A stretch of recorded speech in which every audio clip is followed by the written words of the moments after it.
Good morning and welcome to Morning Brew. Let's see here. It is Saturday. And let's see here. Saturday, July 31st, the final day of July. And, by the way, we do get to talk to Yvette's mom. Unless that bitch is there. In which case we don't. But we'll hope for the best. And good afternoon, Yvette. Speaking of Yvette, how are you?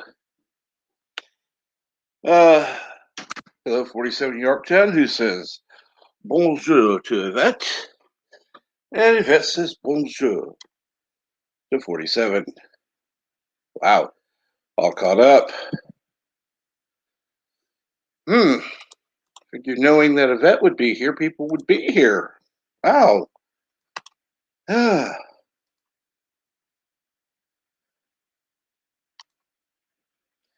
LDG was trying to prove his theory. And, well, I may have been mistaken. Possible it happens from time to time.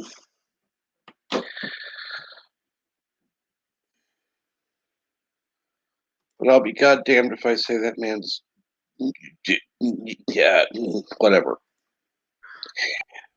Good morning. All right, good afternoon, Yvette.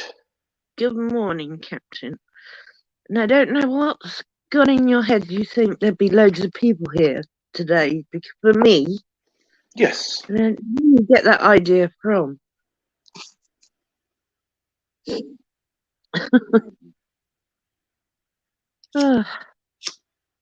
Did you have a good night?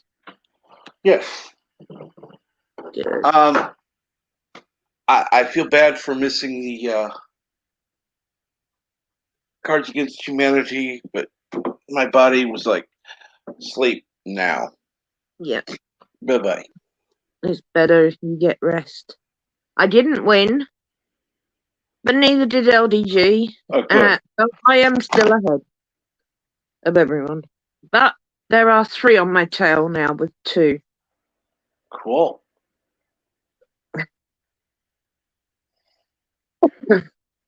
But we had quite a few. Yeah.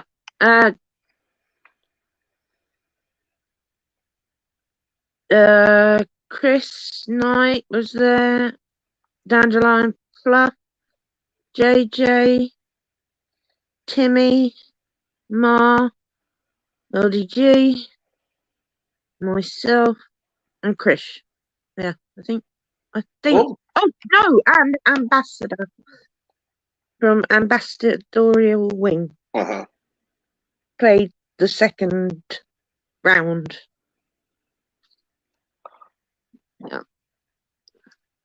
Yeah, it was a good giggle. Good. Certainly after yesterday, I could do with a good laugh. So. And good morning, Dave G. Sound.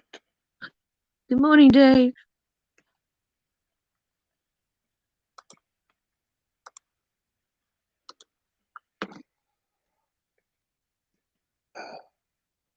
See, that's one thing I'm going to get back to doing is greeting people in the chat. Yeah. Sometimes I've let the guests go on a little too long, and Therefore, I will highlight the chat to let them know I actually see them. But yeah, no, I need to actually greet the chat, not just. Yeah, I mean, I like to have people on the panel. Don't get me wrong, but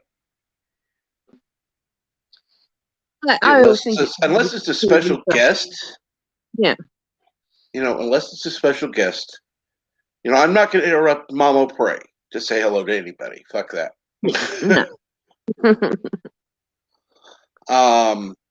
Otherwise, unless, like I said, it's a special guest that's invited on, who is, somebody unusual that would not normally be here. Yeah, forget that. Yep. I certainly think it's great to interact with the chat, definitely. And it's something you used to do a lot of, I think if I was in the chat, I'd feel I was almost on the panel sometimes, That's nice.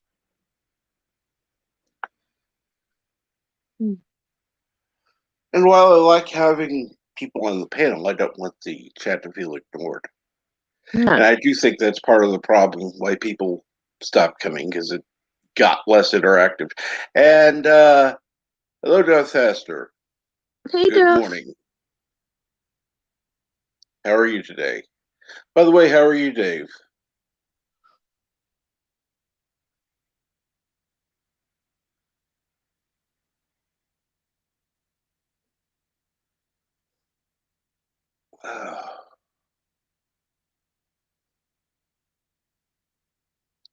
I had a strange dream last night. Mm-hmm. Involved several people from YouTube. Oh dear.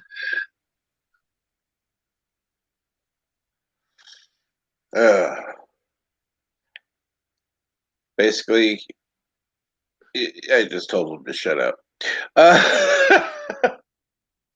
Well, that sounds like you, even in a dream, yeah.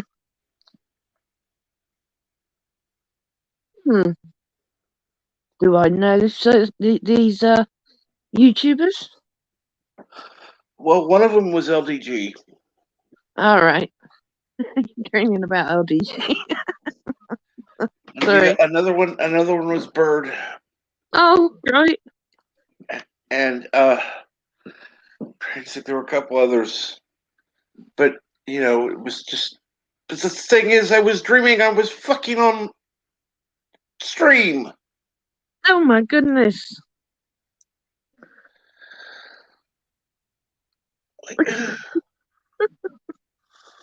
So it wasn't like physically interacting with them. It was online. Oh, my goodness. And I wasn't listening to you all. I didn't even go to the damn stream last night. That's part of the reason I didn't. With my new medicine, I thought, oh, great, this is going to, if I listen to this, it's going to end up in my dreams. What happens? You're I end still up dreaming about you all anyhow.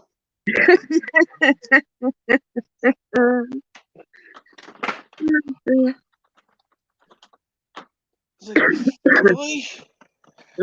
I do this in my real life anyhow. Why the hell am I dreaming about it?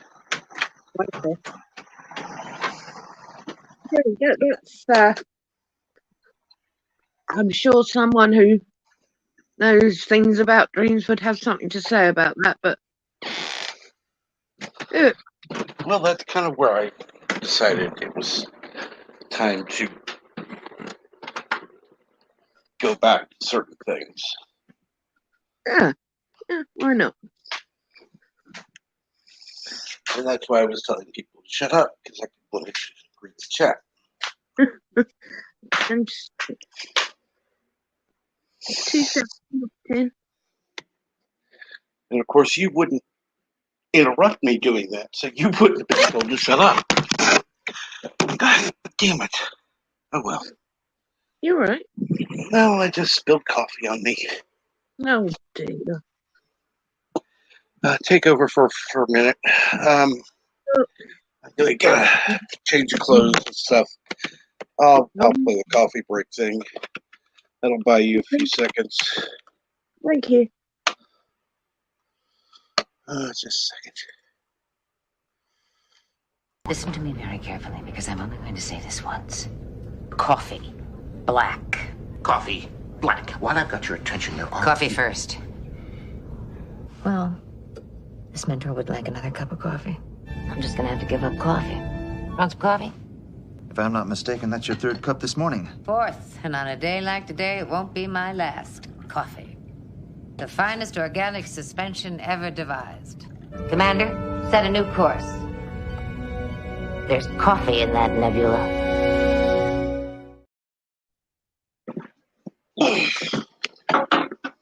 Well, I was just having a look at the news to see if there's anything exciting, but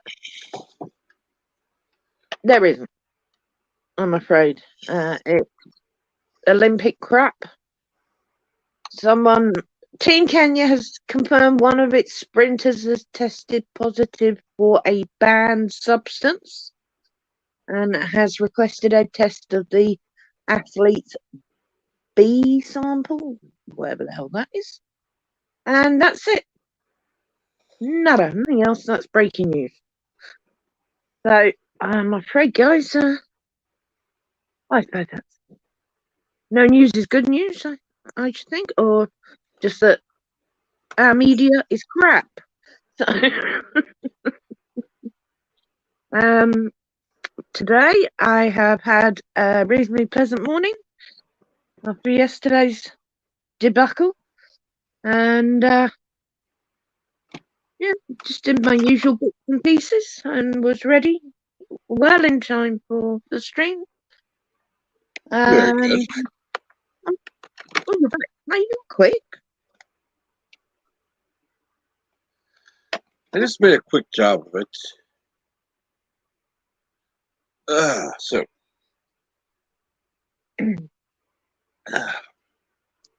Now I can get back to the chat. I had to switch over to brand in order to For the coffee thing, yeah. Anyhow. And good morning, Geek Hero Bubba. Hey, Geek Hero.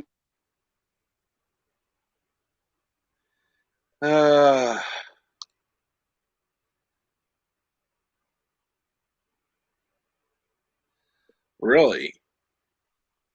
Really? Oh, God. Do you know, my eyes are terrible. No, I'm really having trouble focusing on these. A member of what? ZZ Top. Slipknot.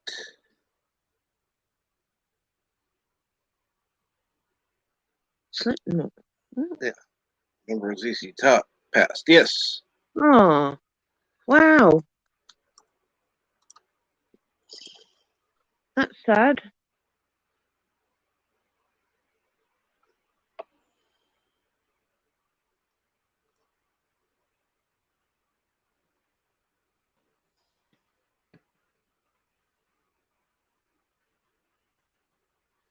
Yeah, it is.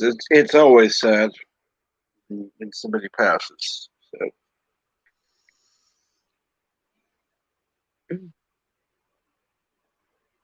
Yeah. So, by the way, how are you, Geek Hero Bubba?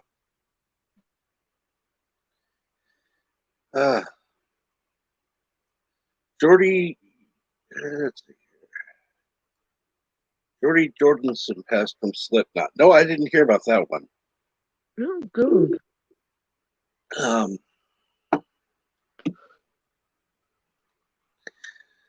as far as what I was doing, okay, Dave has got a lot of housework going on today. Oh, very sorry.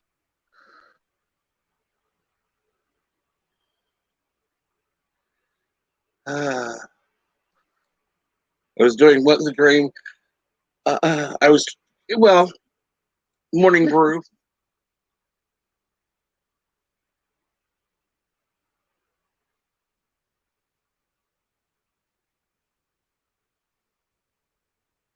Well, I thought I said Jordan suit, but maybe I didn't.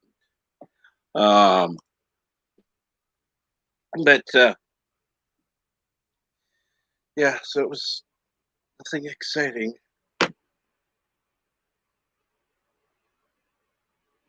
But it helped inspire me to make a small change, which I think is good. So, I mean, we're going to wait to talk to her until Bird's here, assuming he's here. Well, Her Royal Highness is due at some point this afternoon, but we haven't got a time, so we don't know. So it could be, or it might not be. You never know. You know, Bird, if you're on, well,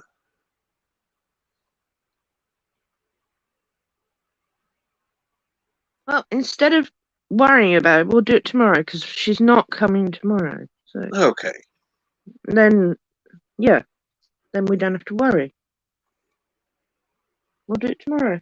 Unless the bitch said she'll back up, but No, she'll be fine for tomorrow. okay, Yeah, and as HRE isn't coming round tomorrow, she won't be worrying about her coming round. You know. Yeah. Yeah.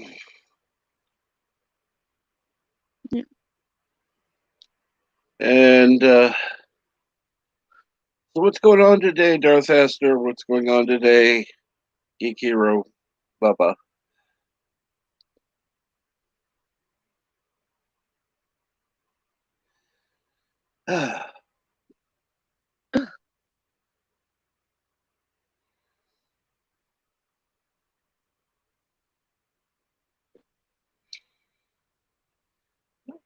Let's see here. Well, after cards, which went on longer than it should because there was a lot of us playing, obviously put some people to bed, and Right. JJ went live with a random stream. So, but I only had about half an hour before I had to go anyway. So, and yeah, Darius, what's it, Moira, Ali. I don't not Dandelion Ali. I never met the lady. Who else? Oh, Slasher was there. Oh, Tommy and the guinea pigs. I think that's it. Maybe not. I've got terrible memory. As I say, I only stayed till 7:30 because I had to unload the washing machine and make breakfast. So.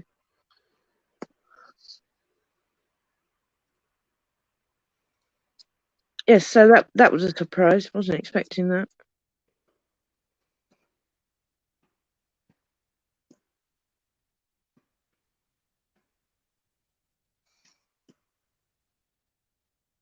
So let's see here.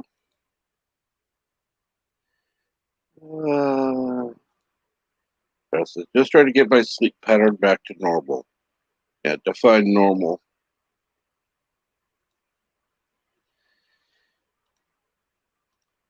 My normal is not a normal schedule, I'll put it that way.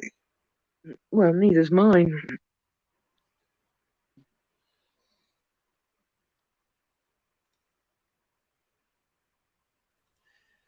And good morning, Geek Hero Bubba. Howdy. Hello. How are you? Oh, I'm doing pretty good. I'm at work. Had a few minutes. Figured I'd hop on for a little bit. I know it's been a little while since I've been around.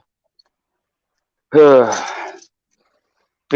like the proverbial wild horses keep dragging me away. Oh, yeah. That's life, unfortunately. see you. Oh, it's good to see y'all too.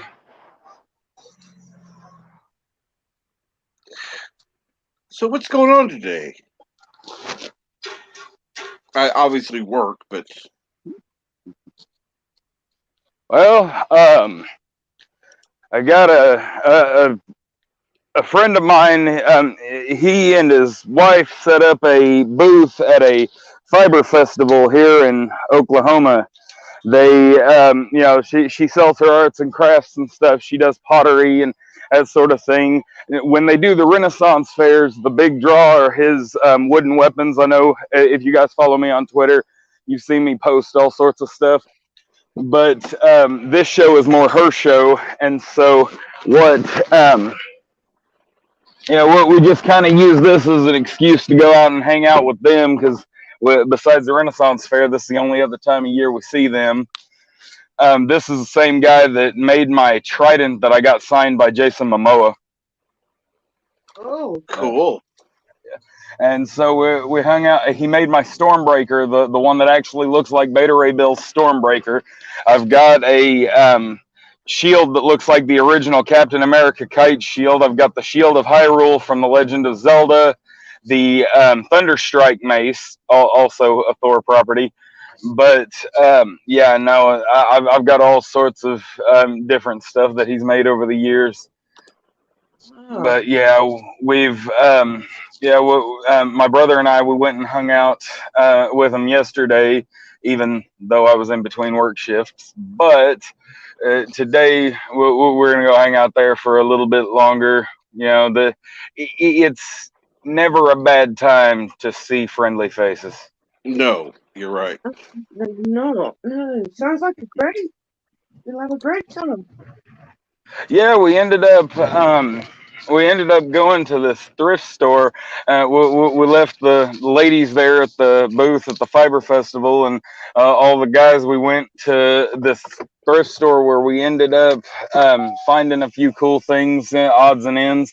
I ended up getting for 25 cents, mind you, a VHS copy of the animated movie Hercules and Xena Battle for Mount Olympus. Really? Yeah, for 25 cents. Wow. Yeah. My brother found that one, and if I don't say that, and he happens to see this stream, and I did not give him full credit for finding it, he will find me, and he knows where I sleep. So, Smart man. Yep.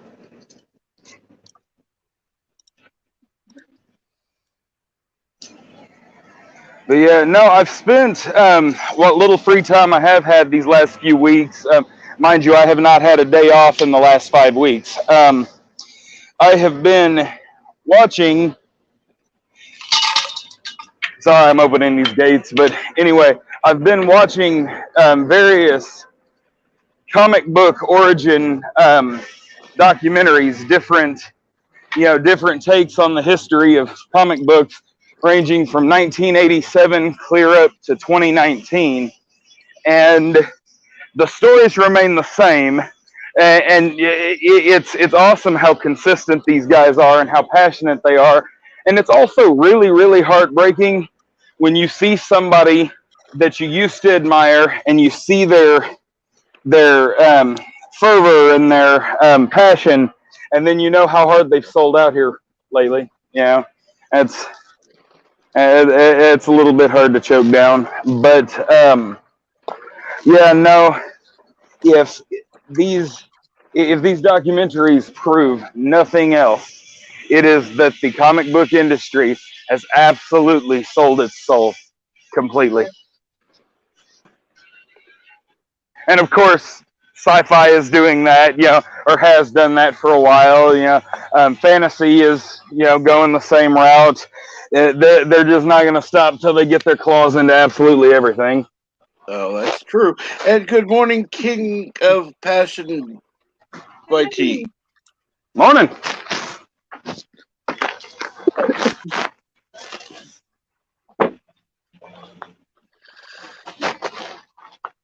Oh, but yeah, you're right. It won't stop. You know. Okay.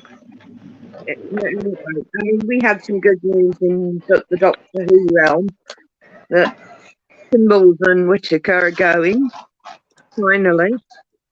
Well, But my only problem with getting too excited about that is that they're not going to let the next guy come in and reverse everything he's done. exactly, this is the problem we've all said. Unless the finest child absolutely gets blown off the planet, I don't know, however you want to put it, sucked into a wormhole, the whole thing needs to be retconned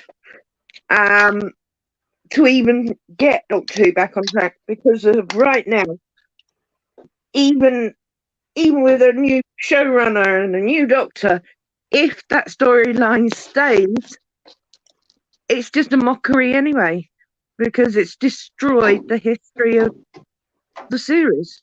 So I never thought I would see the day where they would actually mess with the Hartnell origin. That just absolutely floored me. I could not believe anybody was that stupid. believe me, it floored us all. It really did. Well, and I'm relatively new to Doctor Who. I didn't get into it until about 3 years ago, but I went online and I found a bunch of. I kind of did an all stars thing where I watched all the most important episodes of each Doctor. I did some research and everything so I could catch up. I am a big Eccleston fan. I found out that man. It's like everything he says. He looks like he's yelling, even when he's not. That's like incredible. But no, that's the thing. I'm still relatively new to it, but even in the abbreviated way that I saw the history of it unfold, I don't understand. I mean, you get so loyal to something, and then you see it absolutely ripped apart, and I'm almost regretting it. In one episode, literally one episode, destroyed the history. Although, it doesn't take them long. No, I know, but I mean, Chibnall had been plummeting with his numbers, with his ideas, with everything. He literally, the thing with him, right? When he was young, he was actually on the BBC in an interview and declared he could do a better job of writing Doctor Who. Now, this was when he was young, like in it, I don't know, 16, 17 maybe, or even younger. Now, I think everyone took the mick out of him. And I think he has spent his entire life getting to this point so he could destroy Doctor Who. Mm-hmm. Because I cannot see any other reason why anyone on this planet would do that to a 57, well, I say 57 good years of Doctor Who. I don't include his era at all. So, yeah, it's mind-boggling to even, like yourself, who's only sort of, you got the good basic idea, and then all of a sudden you see that, and it's like, what are you doing? Why would you do that? I mean, that was a question. I'm surprised half the planet, you could hear it from space. Because, and I mean, they're crucifying Star Wars, maybe getting back on track a little bit. They're crucifying Star Trek, which is a second favourite of mine. But Doctor Who, they literally just took a hammer to it and smashed it. Well, see, and that's the thing. You have, the magnitude of what you're saying there, for American and British fans to be equally upset over Star Trek and Doctor Who. That is absolutely over here.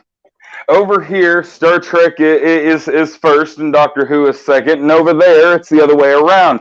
Doctor Who is first and Star Trek is second. But the thing is that the Americans are just as angry about Doctor Who, and the British are just, or the UK, like yourself, that y'all are just as upset about Star Trek as we are. Yeah. That Oh, gosh, that is, yeah, that has been unheard of in almost any fandom scenario. yeah, I actually said it, I think, last week on one stream I was on. I said the only thing that has actually come out of this is we've all got together as fans for Yep. a common reason. Yeah. Because it was always Whovian land or Star Trek land or Star Wars, like, you know, we all had our little groups like that. And we've all come together and created an even bigger group with, you know, a joint effort to help everyone if we can, or support people. Even, you know, Star Wars, Star Trek, doesn't matter, Doctor Who. Anyone that is What all do you need? suffering. We like to have like steak black come. Just a moment. I'm gonna have to mute my mic. Yep. And good afternoon, Yitza, who says, "Oh, It's a Doctor Who is just a show for kids with bad makeup and cardboard sets, so it's kind of ridiculous. People are so upset they quote ruined it. The only thing it has going for it is it's not a cartoon." Continues the vacuum. I hate you, Yitza. I really hate you sometimes. But each to their own. Each to their own. Agreed. I don't mind reading controversial No. messages. Not everybody agrees. No. As I say, you know, I'm not a huge Star Wars fan. So, you know, but no need to crucify me over that. No. No.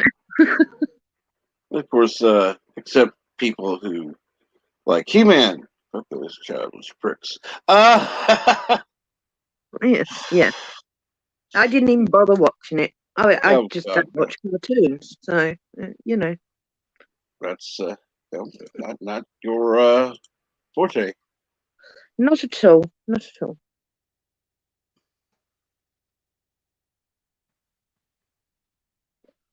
Yeah.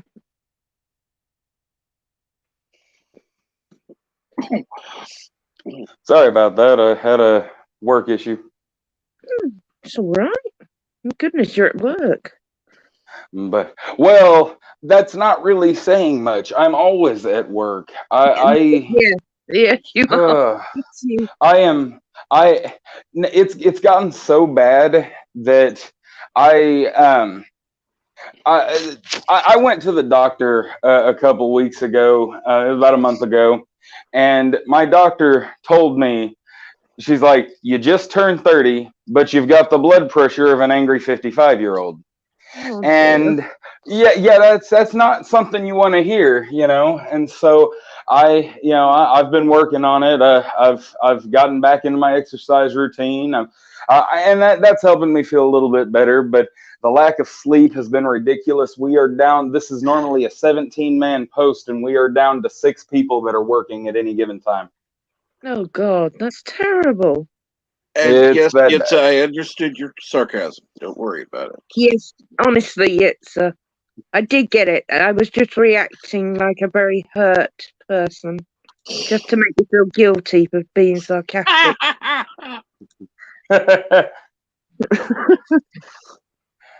Well, you know what sarcasm is. It's the distance between you and the person who didn't get the joke. I was always told it was the lowest form of wit, and I disagree with that immensely because I found it helped me a lot with humour. Oh, absolutely. It also helps keep people from, planning to kill you for actually stating your opinion, but doing so in a way that doesn't necessarily attack or hurt people. Exactly. Yes, I'd be in jail if I actually acted on every impulse. Wouldn't we all? But what I was saying back on the Chinball thing, it's important to remember that he was only a tool. That and he's definitely a tool, but he had his own agenda. He did. He had his own agenda. Trust me. Oh, but he definitely had his own agenda, and that's why they used him. That's why it was so, fortuitous to them to bring him on board. But the thing is, and you're absolutely right. Your take on him is absolutely right. He's thought, the thing is, take George R.R. Martin, for instance, the writer of Game of Thrones, and if he does not finish A Song of Ice and Fire before he dies, I am going to urinate on his grave. But I will say this. There is I forget which comic issue it is. It's in one of the Avengers. It's at the end in the fan portion of Stan's soapbox. And a young George R.R. Martin has sent in a question about, and it wasn't really a question, it was a critique saying that they needed to kill their villains off more often and maybe a few of their heroes. But Stan, of course, took that in stride, and but the thing is that you don't see George R.R. Martin now trying to take over the Marvel Comics universe. No. He has stayed within his own realm, if he would ever freaking finish it. But the point remains is that he stays a master of his own castle, and he's not trying to usurp others. And Chinball, on the other hand, does not seem. I don't know if I'm saying his name right, but anyway, it's Chibnall, yeah. But we call him Chinball. Oh, okay, yeah. But the point remains that and of course this is in the rumor conspiracy category, but there has been substantial evidence to point that in the early 90s there was or it was the late 80s, early 90s, there was a meeting of several executive heads and that sort of thing. They had all gotten together and they had this plan, this grand scheme to usurp the patriarchy through all of our through all of our favorite franchises. And I'm inclined to believe that it's true because every one of the franchises that were mentioned in this meeting that was supposed to have taken place are the ones that have been attacked the most furiously, from the comic books to Doctor Who to Star Wars and Star Trek. That the point was to it was to attack the masculinity of these properties. And anybody that thought that Doctor Who was an overly masculine property has obviously not been paying attention. That exactly. Yeah. I mean, yes, he, the Doctor has always been a man of action, but he's never been G.I. Joe with a lightsaber, and they try to, they try to pass it off as if, every critique that we have of them now is some form of bigotry. And I don't understand, what makes them think that we're just going to suddenly bow down and let whatever they're doing take place. These fandoms, and sure, there are a few fans that are up there in years that back in the day, I love that. I love it when somebody in their 50s, 60s, or even their 70s comes at me and says, well, you're 30 years old. I've been a fan of this since before you were even born. And I tell them, true fandom is a spirit. It is not an age. If you walk in to a fandom and your first thought is this would be perfect, except this would be great, except, then if you can't accept it the way it is, and the people, if you can't find common ground with the people that already love it, then it's probably not for you. And now they want to turn around and say, well, now it's not for you. and they're talking about us, and that's not going to fly. There's going to be a struggle. There's going to be pushback. And to hear somebody like Kevin Smith after the He-Man debacle, to hear him, he knows what he's done to the fandom. He knows that he lied through his teeth. And I don't know that he's, he doesn't, for everything that he's done, for all of the digs he's gotten in on us that are angry at him, he has not once actually truly bragged about it like he was proud. He hasn't actually, it seems to him more as it was a chore. It was something he was set to do. It was something he was told, we're going to give you X amount of money and you're going to go push this as hard as you freaking can, and, because the thing is that if you take him from just five measly years ago, everybody wants to talk about Kevin Smith from 20 years ago. If you take Kevin Smith from 5 years ago, he would kick his ass right now. Yeah. Good morning, NB Geek, and good morning, Zach Larry. Hey, morning, everybody. Good morning. Hey, I'm losing my voice again. What's that? I said I'm losing my voice again. Oh, dude. By the way, NB, I know you did because you showed them online yesterday. And I saw your video and I did comment. Woohoo! They look great. Absolutely. You also got other stuff too. Yeah. So, yeah. So you're talking about Kevin Smith, huh? Oh, I started that. Yeah. What's the deal with him, guys? I mean, I have no respect just in general for filmmakers or creative people out there who go and yell at people who don't like their stuff. I mean, it's kind of embarrassing. Well said, NB. Yeah. But yeah, see, and that's the thing. He went from zero to Ryan Johnson overnight. But the thing is that he started just a moment. Hey, JPs. What's up? JPs. How are you? Well, another good example is the Ghostbusters 2016 guy. I mean, didn't that guy have a meltdown too? I don't know, but No, I if I don't. could do something like that, I think I would have had a meltdown. I'm almost positive that the director of the Ghostbusters movie came out and just was attacking everybody on Twitter. I don't know if it was the director. I think it was the producer. Because but either way, the fact of the matter remains is that, people had a lot of problems with George Lucas's prequel trilogy, but never once did George Lucas walk out and say, all of you just suck it.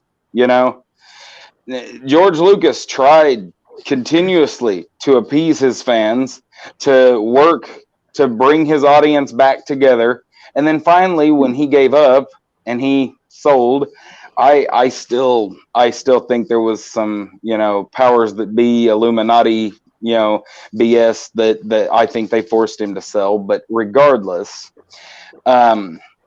he never, told us, not every Spielberg movie was gold, and Spielberg never got out and said, well, you people just don't appreciate my work. Martin Scorsese, he might gripe about the lack of, cinema virtue of the MCU, but when somebody doesn't like one of his movies, he doesn't get out and call us a bunch of Philistine plebeians, So the thing is that there has to be a certain amount of class to go along with this, and Hollywood has started to lose that. Well, like even dramatically lose that. Well, it's like, let me put it this way. These directors are now part of the generation that grew up in the participation trophy generation. You didn't have to win. You got a trophy. Everybody got a trophy. And honestly, that is where I see the downfall. is when they started giving participation trophies. Now, the only exception I make in that is Special Olympics, because they work their fucking asses off. Yo, definitely. Well, even YouTubers who go after people in the comments is embarrassing. You know, I mean, it's like, grow up.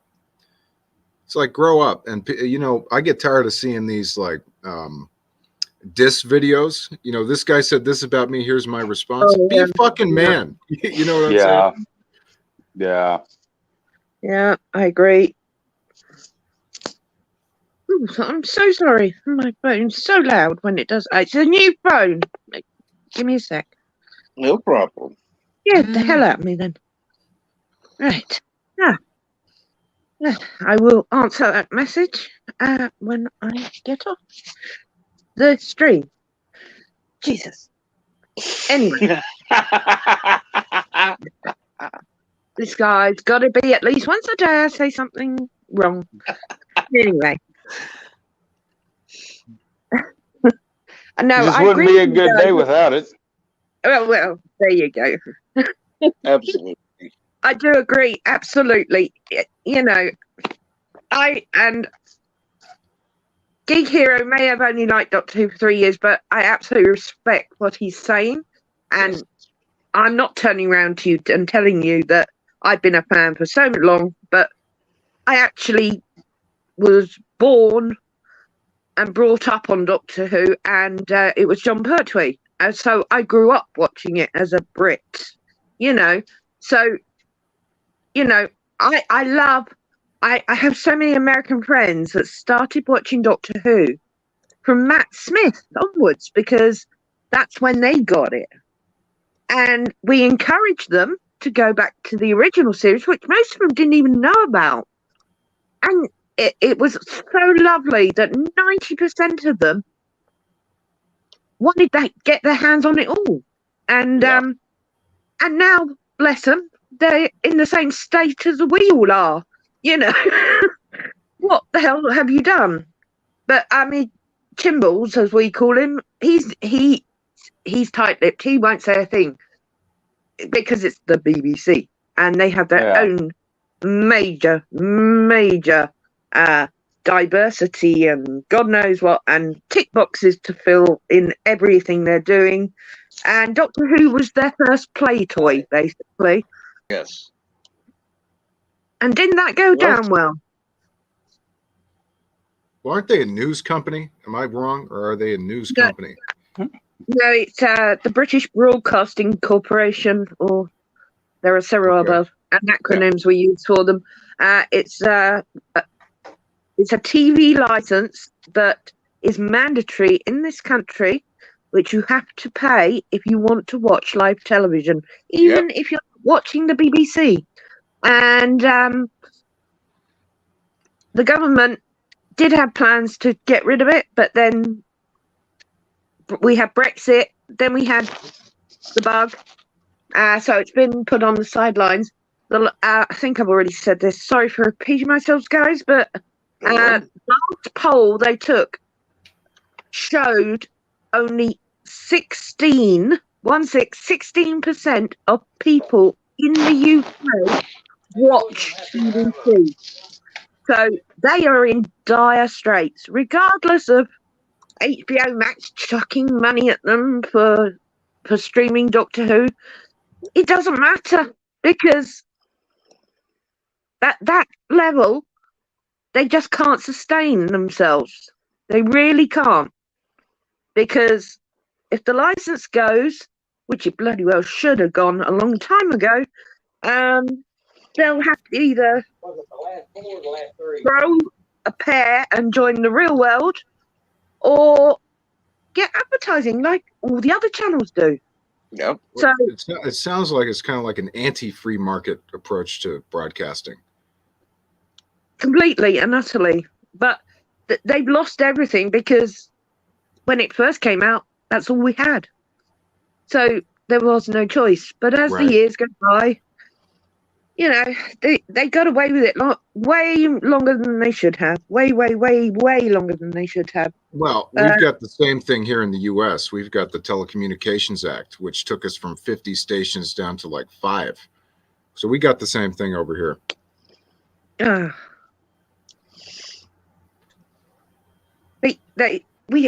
over 75s.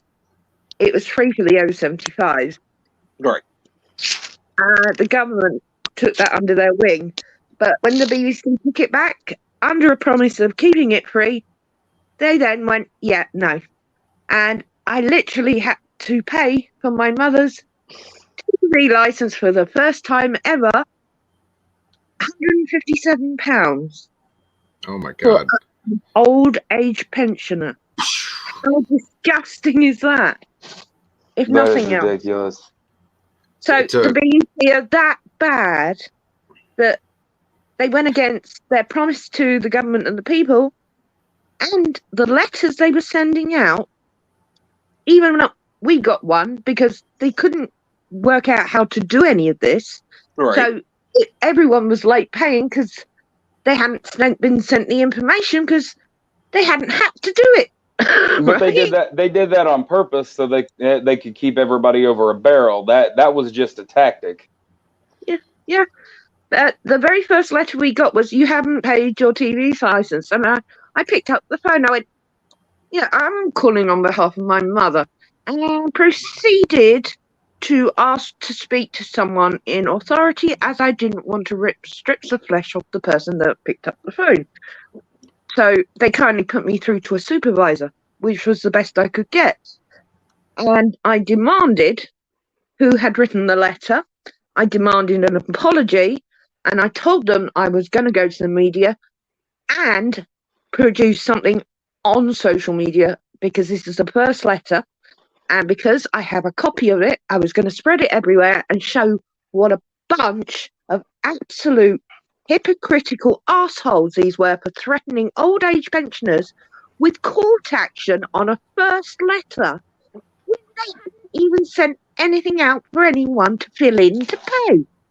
So yes, I literally went ballistic. I did get an apology letter. I got a very long apology letter, but yeah, I made sure over because I'm not on social media myself. I stay well clear of it. YouTube is the only thing, and Messenger I use just for DMing. But I made sure other people who were on Twitwat, on wherever they were on, had a copy of it, just with the address blanked out, to send out to everyone, to show everyone what a bunch of thieves the BBC are. And you are far wiser than I am, because I'm all over social media. Geek, not you. I don't know. I genuinely, one, I don't have time for it. No. And two, I cannot be asked with from what I've heard about Twitter. I just don't want that in my life at all. I don't know. I don't know, Yvette. There are certain people like me who just have fun with it, and then there are people like I love watching. Like I literally love watching Geek Hero and Jack Beers just totally destroy people. I'm like, ooh, I need to take a few notes.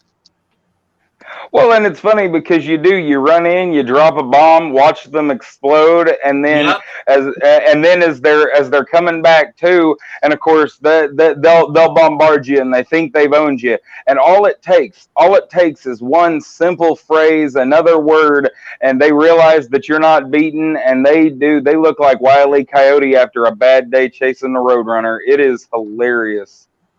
Well, what's hilarious is they constantly try to insult us, and then we just come back and we give them something factual or something with logic, and they're like, bleh, bleh, what? That does not compute. This is not emotion. You're not. Well, see, and that's the thing. Yeah. Logic equals bigotry now. That's just plain and simple. Oh, unfortunately, you're Zach, correct. Since Zach's here, I maybe he knows more about this. What the fuck is up with this thing with this Frank Miller being banned because some people were bitchy about something he said? Well. Oh no. Yeah, go ahead. Oh no, go ahead. Okay, so have any of y'all ever heard or read or know anything about the book Holy Terror? Yeah, yes. Okay, so back in 2006, I believe, he had announced this as a Batman piece, and it was supposed to be, admittedly, a propaganda piece. Now, on a sidebar here, I am all for a propaganda piece, as long, even if I don't agree with the propaganda, as long as they're upfront about it.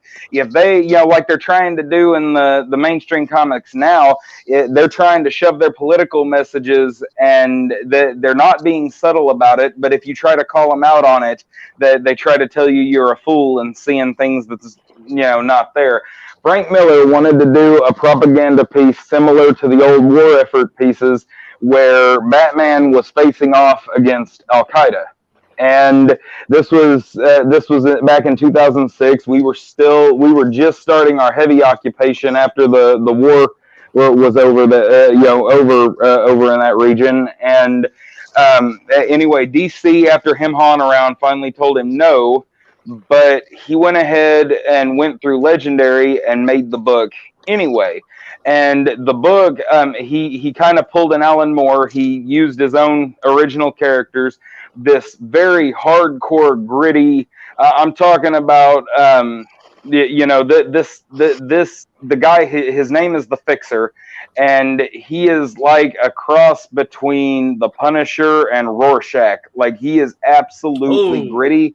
He is nuts, but he is absolute. I mean, he's going up against Al Qaeda. It's not that they're saying that Frank Miller is Islamophobic because he depicted real terrorists as the bad guys in his book.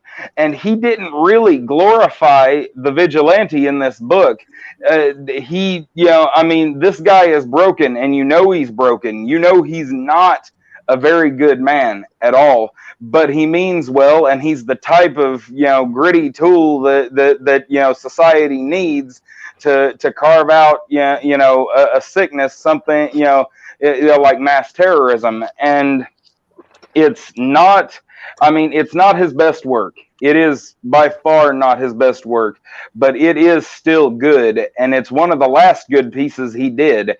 And the thing about it is that now they are stating that, so he was signed on to come to this convention, and that, what was it, Thought Bubble or whatever it's called, but he signed on. Yeah, well, they're saying they're a 15-year-old convention, and that surprised the hell out of me. But basically, 9 weeks ago, a low-level comic creator who is Arabic, I don't know what country she's from, but she cried wolf and claimed that she just didn't feel safe going to a convention with somebody like Frank Miller. And it took them 8 weeks to finally reply. Now, I will agree with the SJWs on that. They should have said something long before then. Now, what I think they should have said and what the SJWs think they should have said are two very different things. Right. But the thing is that 8 weeks later, so this week, they decide that this past week, they decide that they are going to ban him. And they didn't just ban him from being a guest. He is not allowed to attend as a fan. Just let that sink in for a moment. He has been banned from their convention completely. And then, as these people bend the knee, as they bow down and grovel to the SJW mob, the SJWs, it's not enough. They come in there kicking and screaming, telling them, well, you should have never invited that old racist to begin with. I mean, the tweet thread is just atrocious from start to finish. That's why I don't bother with it. What were you going to say, Zach? Well, I mean, you have to consider the breadth of work that Frank Miller has done over the course of his career. I mean, he is in many respects a transformative guy. In every field he's participated in. I mean, he is an incredible storyteller. Frank Miller is not a political guy. He wanted to tell a story with a political, maybe not really bent to it. Not even really. It's kind of the political aspect is an interpretation. It's not a factual claim. He's not in there talking about politics. He's talking about terrorism. So for somebody out there to draw the comparison that he's talking about a group of people or a race of people is insane. I mean, I think all of us here on this panel, we don't like people with guns who go and kill people and harass people and are terrorists. Nobody does. No. But when you take that and you draw a racial element into it, you know, I think there should be repercussions on people that make unsolidified claims like that and try and label a guy like Frank Miller who's been around forever. I mean, slander that. Well, and bear in mind, despite being a 15-year-old convention by their own claim, they have not been a very large convention. Frank Miller was going to be their big star. He was their VIP pass guy. He was literally going to be their show for that. How many people do you think canceled? Oh, I haven't seen any numbers, and they are keeping it as tight and hushed as they possibly can. And I'm still looking. Because you know what, most people let's think about this. Most people are going to want to go see Frank Miller, and because when you think Frank Miller, what are two who doesn't want to meet him? Come to mind? Geek, Geek. Who doesn't want to meet Frank Miller? Absolutely. Batman Year One and The Dark Knight Returns. There you go. That's right. And look at his movies. Arguably the masterpieces of Batman storytelling, right up there with Alan Moore's The Killing Joke. Yeah. Oh yeah. The Killing Joke. Thank you. One Bad Day. The Killing Joke. Yes. Yeah. And nobody's accused Alan Moore of being sane. Let's be honest. No. Well, and I tell people this all the time. Alan Moore and Frank Miller both. Now I will tell you, Frank Miller does get political outside of comic books from time to time. Back during the Occupy Wall Street and all that stuff, he sent out a letter to them, a scathing letter to them, calling them everything from lazy to ne'er-do-wells to, and he picked them apart and told them basically to go get jobs, and then they can complain. And I absolutely admire that. I will say this, though. Frank Miller is past his glory days. He is, and so is Alan Moore. And they are two very opposite ends of the political spectrum. But if Alan Moore or Frank Miller, either one, is coming to a convention in my parts, I'm going to be there.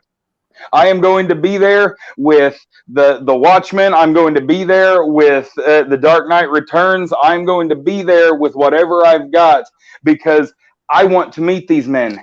I want to meet these titans of the industry that I grew up loving, and the work that, despite their personal beliefs outside of it, I love their work. Well, Sin City too. You've got Sin City, which is a phenomenal couple of movies, and The Spirit.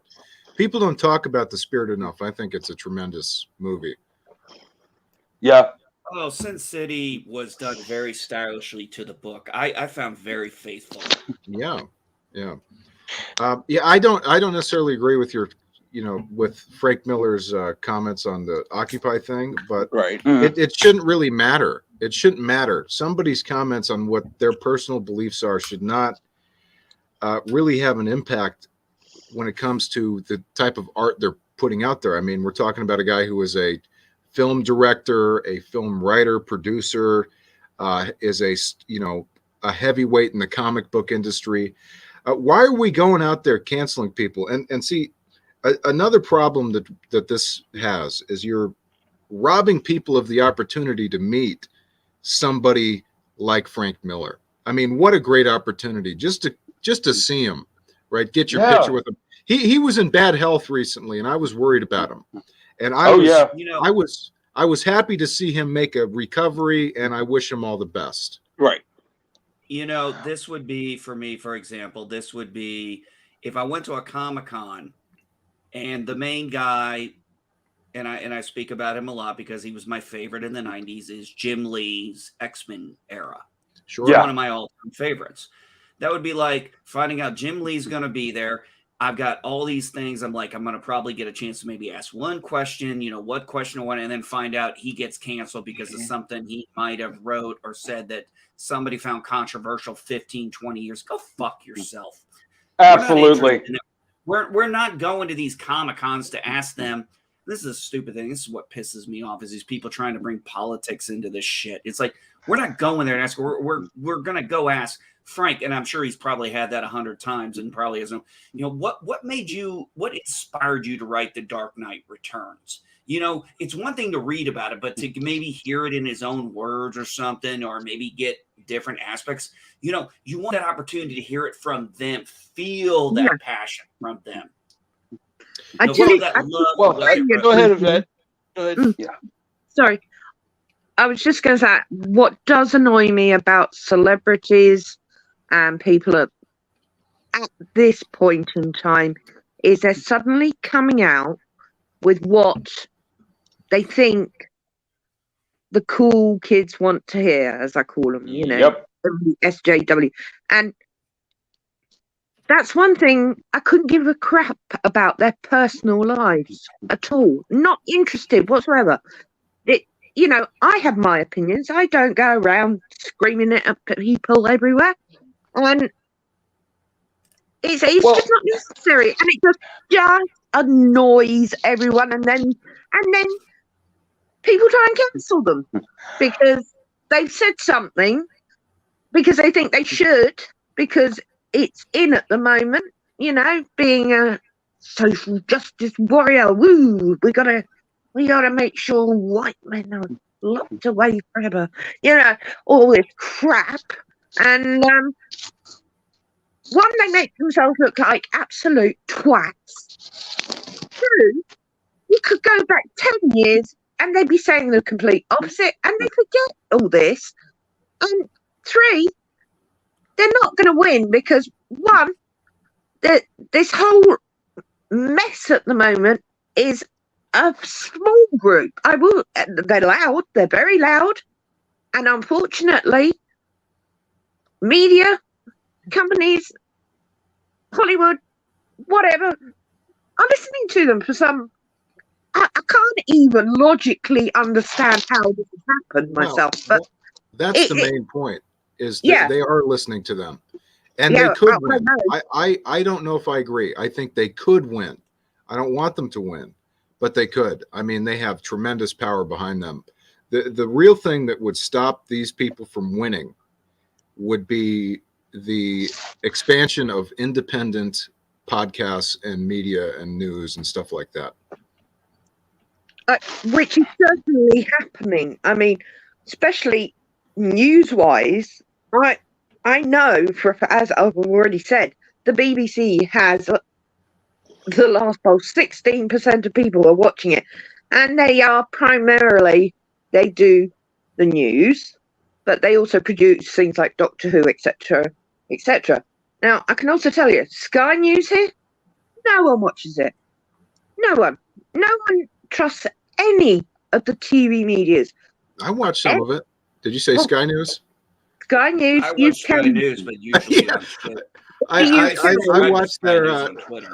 They do a good job goofing on Joe Biden. Yes, they do. I gotta admit, that is fun. Yeah, but over here we don't get the American version. We got the UK version, and to be honest, we have a climate show for an hour every day talking about climate change.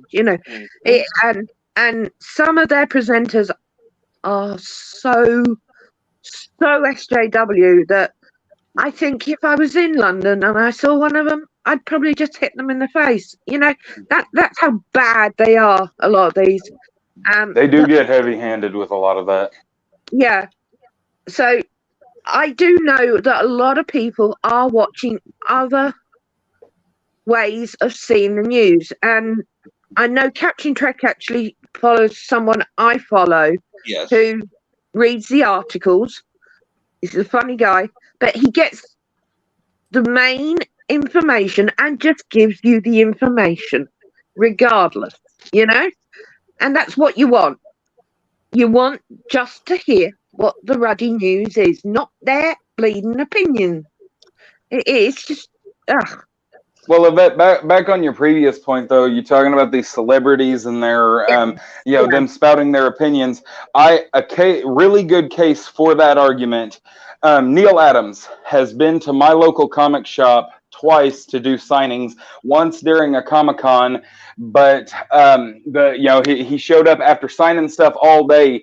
He showed up the next day at our comic shop, and my Sean, the owner of Mammoth Comics in Tulsa, he opened up on Monday. He's usually not open on Mondays, and Neil Adams stayed all day. There were some parts of the day where it was crowded, some parts of the day there was nobody there.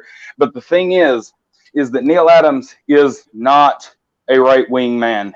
He is not a conservative. I mean, he's classically liberal, but he is liberal, and he does not agree with a lot of the Oklahoma ideology. But Neil Adams on Twitter and Neil Adams at a convention or at a book signing are two very different people. And the thing is that even take somebody like Neil Adams or Alan Moore, who both lean very politically left wing in their ideals, to listen to them talk about Steve Ditko, who I don't think could have leaned any more right wing without being dangerous. They revere him. Yeah, they revere him. They revere him on a level, but they revere his work, and they respect what he did for the industry, for their industry. And that is the difference between new comic book creators and old comic book creators. Old comic book creators can still see each other's differences, move past it, and work together. New comic book creators are activists. They are activists standing, and it's not just them. It's all across. It's the celebrities of almost any industry now. Everybody has to be an activist now. And if you're not an activist, if you choose, I mean, look at Jeremy Renner from the Avengers movies. He straight up told Brie Larson, "I don't try to use my platform to push political agenda." And they have excoriated him day in and day out, dug up stuff from his past.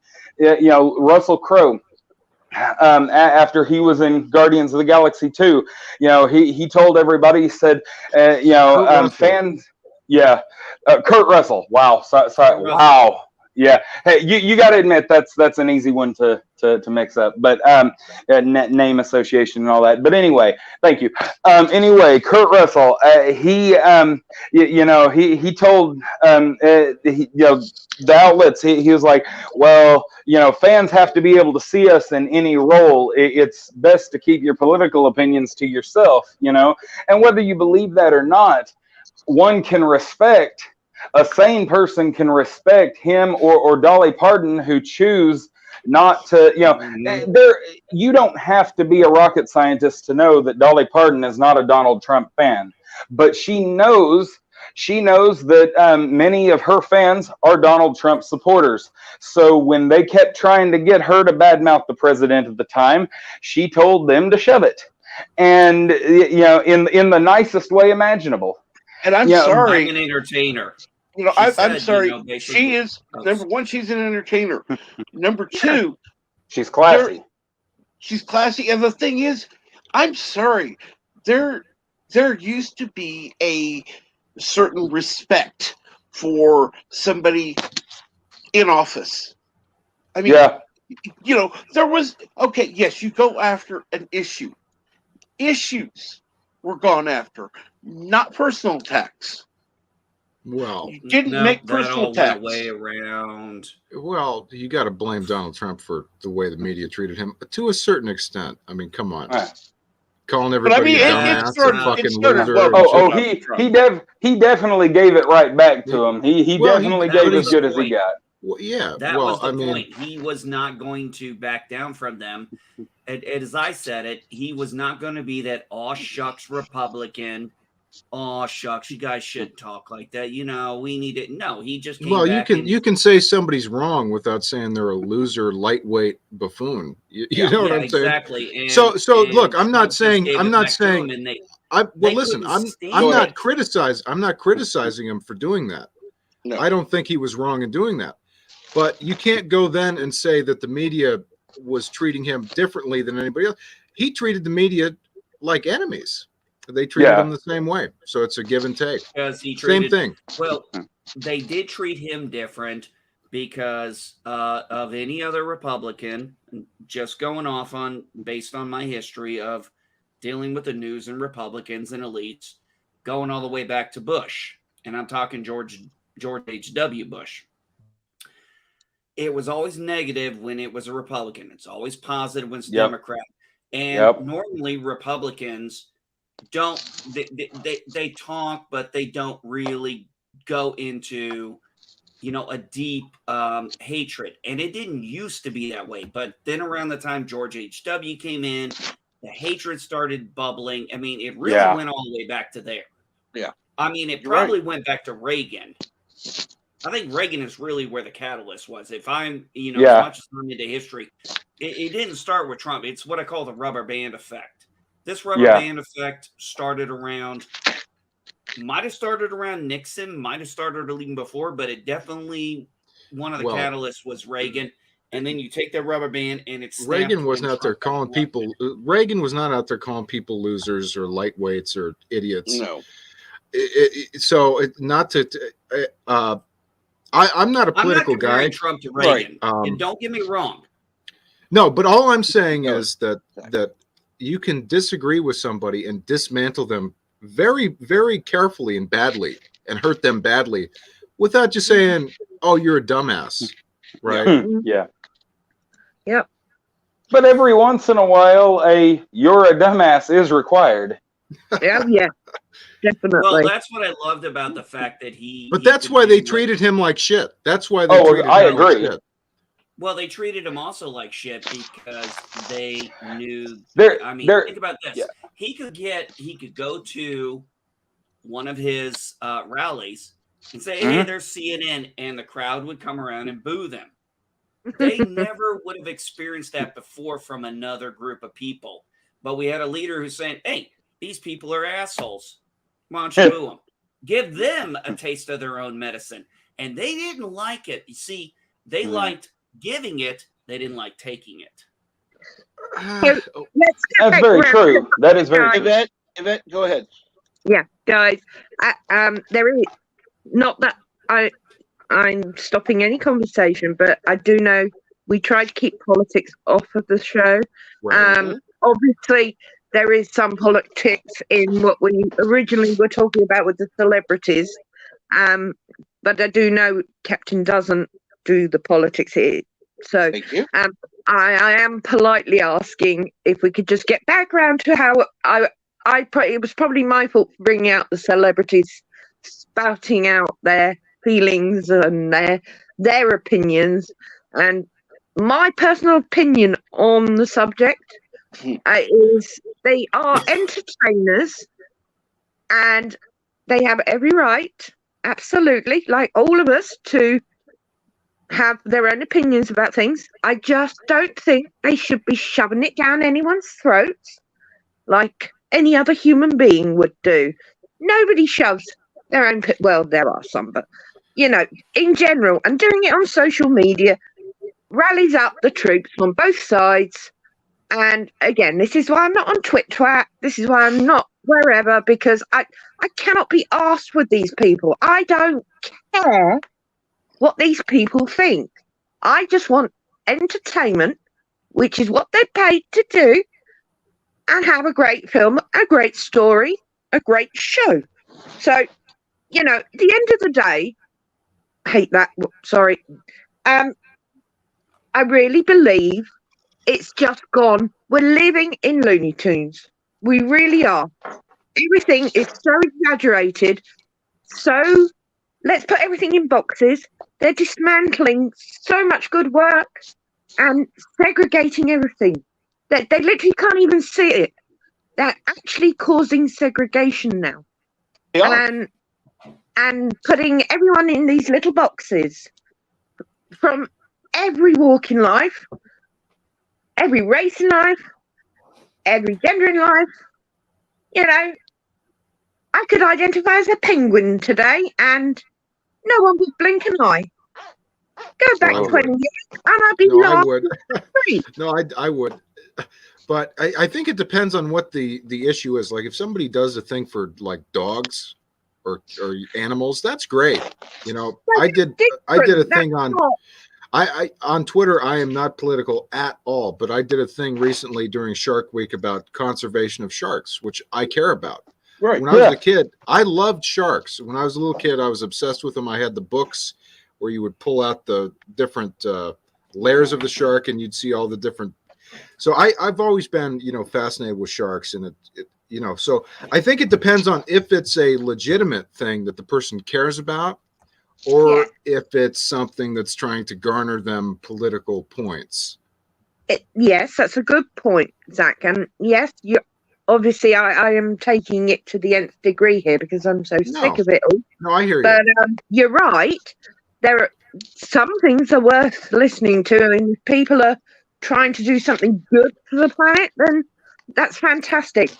As long as they're genuine about it and not just using it as another way of doing something else. And I know I sound very pessimistic these days, and that's a sad thing because I was never like that. But I do think twice about when someone says, "Oh, I'm going to do this or that and that," and I think, why are you doing it? Wouldn't have asked 20 years ago. Wouldn't have even crossed my mind.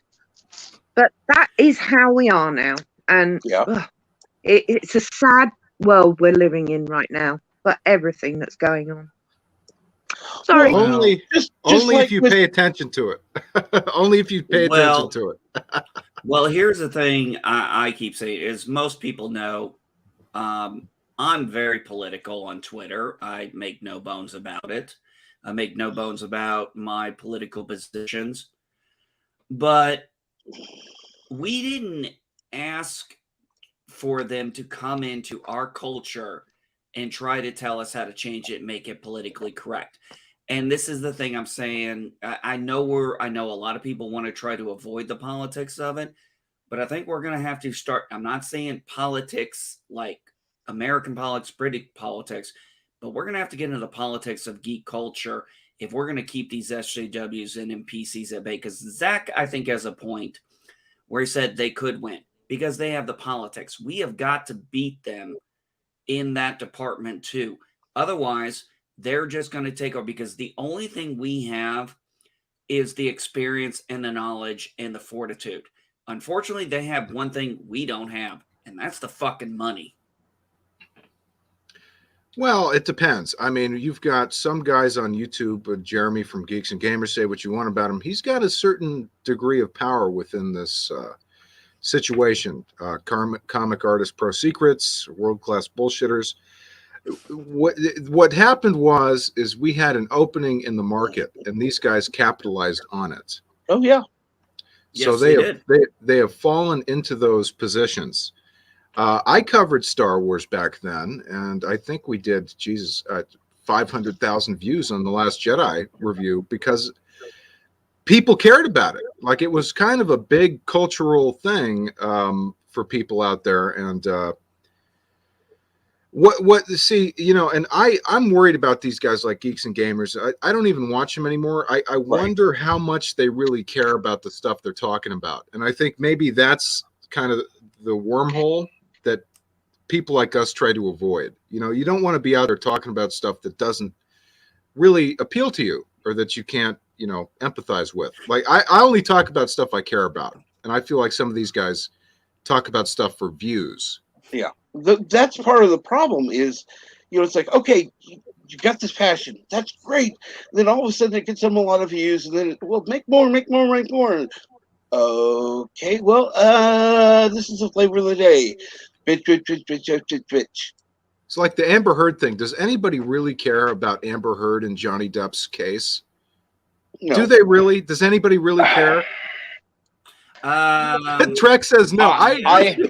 I care insofar as I believe that Johnny Depp should not be canceled. I believe he should still be able. I believe he should be able to go. And honestly, I just wish both of them could have shut up and continued to be rich and parted their ways at first. But when she made this into a fight, an unnecessary fight, I am 100% on Johnny Depp's side, and I will go up to bat for him at any given time. So would I. Johnny Depp is a tremendous actor. I've got a lot of respect for him, but it's like, come on, man. We've been like over a year and people are doing daily Amber Heard hit pieces. It's like, come on, man. You know, what are these channels going to do? And some of these guys are real friends of mine, and I've known them for years. Yeah. It's like, come on, man. What are you going to do when this ends? You've got to diversify your content. I'm going to look at it this way. Personally, I have no love for Johnny Depp. I think he's a piece of shit of an individual human being. That said, there's a hot take. Hold on. That said, I can separate the man from his acting. Because trust me, if I couldn't do that, I wouldn't be watching Robert De Niro movies. And I think Robert De Niro is one of the finest actors ever. Used to be. Johnny Depp, at one time. A lot of great movies. I think that he has every right to do this. I wish him the best. I do not think he should be canceled, despite my personal feelings about him. That is the difference. Well, if you mentioned Robert De Niro, this is a very interesting topic. I was at my dad's maybe a week ago, and we had some conversation. He's a big movie guy, just like me. I said, what is Robert De Niro's last iconic performance? Does anybody know? His last iconic performance? Yeah. What's the last movie he did? His last iconic part. Oh, okay. Are we talking about iconic for him or iconic for me personally, or what do you mean? Just in general, like let's just an example of. I'll give you two examples of iconic parts. Brando as the Godfather. Okay, there's an iconic part. Yeah, I'm gonna say when him and I'm gonna say if I'm gonna go myself, Heat, because that had Al Pacino and Robert De Niro together. I would say that's an iconic film. Yeah, I would go with Heat. Heat was one of my actually, believe it or not, it's funny because I mentioned Robert De Niro and you said I actually thought I was watching Midnight Run for the first time. Turned out I did see it when I was a kid, but I remembered only the last part of the movie where it's like, you got change for a $500 bill? Are you kidding me? Guess I'm walking.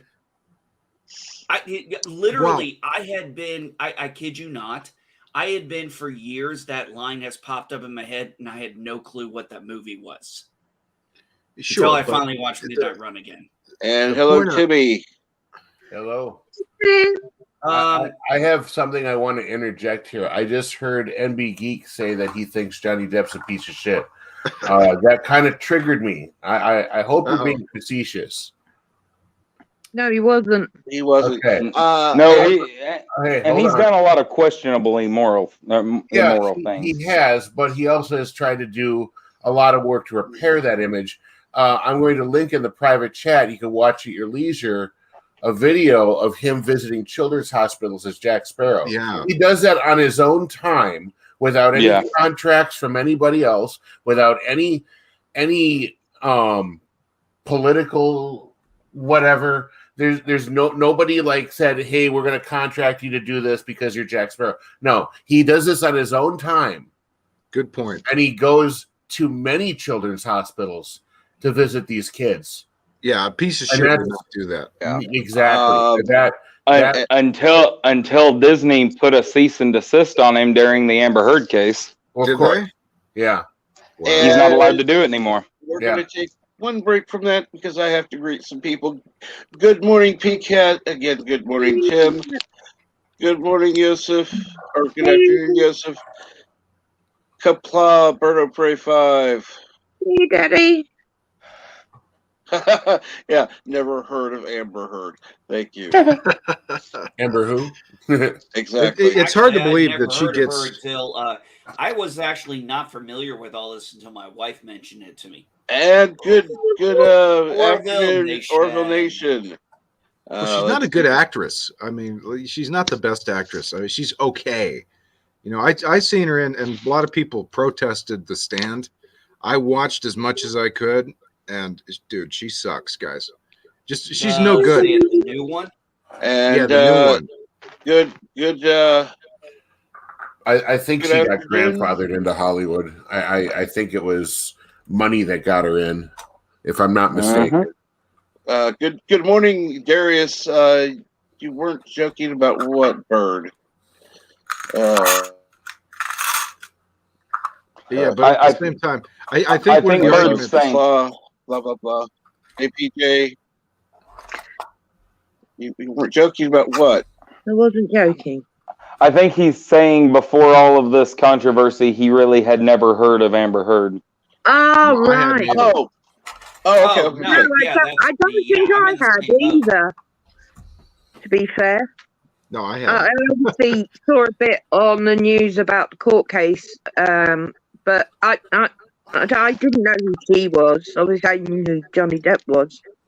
So, yeah. Well, one of the arguments out there, correct me if I'm wrong, Tim, because you feel strongly about this, is that if Johnny Depp's getting fired from Pirates of the Caribbean and Harry Potter, so should she. Right? That's one of the major points. Yeah. I don't think that anyone should lose their job before a court case has actually reached its fruition. You know, you should be innocent until proven guilty. And the big problem, Bird. The big problem is really this controversy has been big. Bird may not pay attention to that stuff. He may not give a crap. Obviously not. You know, that's fine. People don't get involved in that stuff. Sure. Well, Tim, do you know E Hacker? Do you know that guy? I do not. Okay. Well, he's a big guy on the Amber Heard thing. I did a few podcasts with him, and he's a great guy. Morning, Darius. I've known him since the Last Jedi debacle, and he's a really good guy. He's got a family out in Japan. Great guy. But I did like 6 or 7 podcasts with him about the Amber Heard thing. I'm like, I'm really sick of talking about it. I mean, it's gone on for so long. It's like, when does this shit end? Yeah. You see, I have a kind of a vested interest in the topic because I'm following other cases in this similar field, I should say, or topic. Vic Mignogna is one of my most prominent interests right now. I became aware of him when I discovered Star Trek Continues on YouTube, and isn't that so good? That was the best film and love letter I ever seen to the series, and I became interested in who Vic Mignogna was. And not even a month after I saw Star Trek Continues and watched it fully, the whole controversy with him came out, and I hear about him losing his voice acting career. We hear about him losing all of his work because of allegations at conventions. Well, what these allegations were not. What voice parts would I know him from? I think Full Metal Alchemist. Full Metal Alchemist. Okay, I've seen that. Yeah, Edward Elric, and he was Broly from Dragon Ball Z. Thank you. Oh, okay. There you go. Gotcha. Yep. Bunch of series, but just real quick, Tim. Go ahead. Just real quick, can we appreciate the irony that of the 3 main actors to portray Captain Kirk, that the least likely to get in trouble was the one who got in trouble? Right. Exactly. Yeah. I will say this. I had a lot of people tell me about Star Trek Continues, and I had not watched it as of recent. I've only seen a few episodes, but man, I gotta tell you, the quality, the acting. I mean, yes, the acting. Obviously, these people are not professional, but damn, did they not give it their all? There was nothing cringeworthy about it. Oh no. And here the funny thing was, I thought Vic Mignogna looked exactly like Kirk. Can I bring up the He-Man thing? Is that okay? Yes. Can I just quickly Yeah, before you go, do that, Yvette, Dan? before you, go, Yvette, you're the star Yes. here. So. No, it's just it's lunchtime, so I'm going to let you guys carry on and get out of the way. Thank And you you for mentioned coming. cartoons, so she's dipping. Oh, she stuck around for the last two. Her lunchtime. It is my lunch. Thank you, Yvette, Grandpa. have you decided what you're I'm gonna just have for picking on lunch? her. Have you decided what kind of sandwich? I think I'm going to. I got some rather nice cheddar and brie yesterday, so probably a brie and avocado sandwich.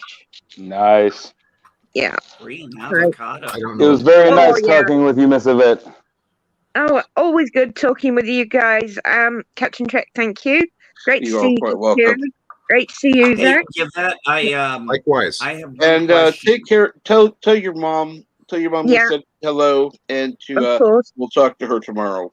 Indeed. Yes. Sorry. Hey, Yvette, I just have one question about your sandwiches. Do you ever put a condiment on there? With brie and avocado, you don't need it. No.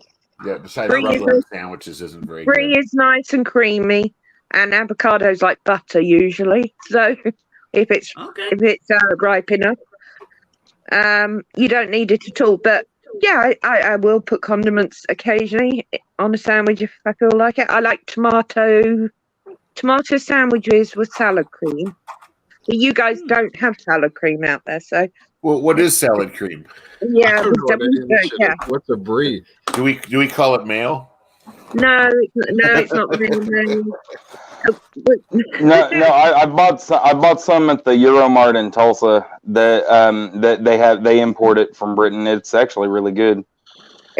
Heinz make it. Heinz salad cream, like Heinz ketchup. They're the two biggest selling condiments here in England. Yeah.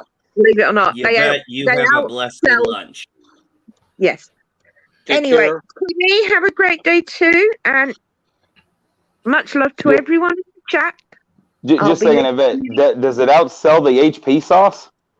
Yeah. Oh, wow. It's ketchup first, salad cream second. I think Hellman's mayonnaise is third, and then you've got HP and daddy sauce along, and then English mustard. I'd have to look it up. I will look it up and make a list, and then when I see you again, I can actually give you the correct figures. But I appreciate that. Ketchup and Heinz salad cream are 1 and 2, as far as I know, unless something's changed recently. I want to try the salad cream. This sounds interesting. It's not mayonnaise, but it's Good, I hate mayonnaise. It's yellow and it's yummy. I don't know how to describe it, to be honest. Is it like a yum yum? That's just mean. You hang up and you have a blessed, enjoyable lunch. Thank you, Grandpa. And thanks for doing the video. I enjoyed that. Well, I left a comment for you anyway. So anyway, Thank you. Take care of it. We'll all talk right, later. guys. Much love to everyone. Bye. Hate to see it. What in the fuck is a brie? What is that? Brie is a type of cheese. Oh, is it? I've had it before. And it's wonderful. Never heard of it. Yeah, it's a very good type of cheese. It's very interesting, the kind of combinations of cheese I've learned over the years. That I had this one time I was at this restaurant, and they had this what they called triple grilled cheese, and it was 3 types of cheese, and I don't remember the 3 types of cheese. I'm sorry, it's been a long time, but oh my God, talk about the best grilled cheese ever. You know what looks good? The one from the movie Chef. Nobody seen that? Jon Favreau? Oh my God. Robert Downey Jr. Come on, guys. That's a great movie. You said what movie? Chef. No. That grilled cheese looks fucking bomb. Don't recall that movie. It's on Netflix. Yeah, Jon Favreau directing and acting, and Robert Downey, Scarlett Johansson. Great fucking movie. It kind of went under the radar. You sure it wasn't? Now I'm gonna have to watch it. Yeah, Johansson. God, Zach, Oliver that's Platt. one of the things I was trying to talk about. You just described the cast of Iron Man 2. Yeah, that was right after he did the first movie, as he went and did Chef. Well, Zach, remember, I think I talked to you about it. We've got to start doing, videos and stuffs about other things other than what's current, because, we're missing the under the radar stuff. I mean, I told Trek, we're all trying to promote stuff. We got to start promoting this stuff so the rest of us can see it. So that's why I've said we need to talk about what we love. It's exactly enough. Cap. We have so many people on YouTube who are just bitching and moaning about everything that's horrible. Are they wrong? No. Are they doing anything to change it? No. In fact, some of them would have a heart attack if it did change. Yeah, exactly. Because their numbers would dive. But there are certain good things. Like, okay, guys, I've told you all many times. Oh yeah, and one more cast member I want to mention. Selma how do you say that? Selma Hayek. Selma Hayek. And I awesome like Selma's Hayek's. Yeah, well, she's awesome too. She plays Favreau's wife. Favreau set himself up great. I was sitting there watching the film. I'm like, Jesus Christ, his current girlfriend is Scarlett Johansson and his ex-wife is Selma Hayek. Hey, Tim, it's funny you say that. There was something I was on earlier yesterday, and there was a thing about Selma Hayek, and somebody said Selma Hayek's not hot, and I literally did a super chat. Do the Samuel Jackson thing and said, "Say Selma Hayek ain't hot one more time. I dare you. I double dare you, motherfucker." I couldn't resist because I'm like, God damn. There's only one movie that you have to. Oh wow, my screen isn't big enough for that. Oh my God, The Hitman's Bodyguard. Go ahead. No, one movie. Selma Hayek. From Dusk Till Dawn, baby. Hey, Geek. You think she's not hot? Watch that movie. Hey, Geek. That movie. Which wallet is your wallet, Geek? Wait, which Geek? Bubba. Oh, okay, what's going on? Oh, I was talking to NB Geek. Yo, okay, NB. Which wallet is your wallet? Which what? Which wallet is your wallet? The one that says "bad motherfucker."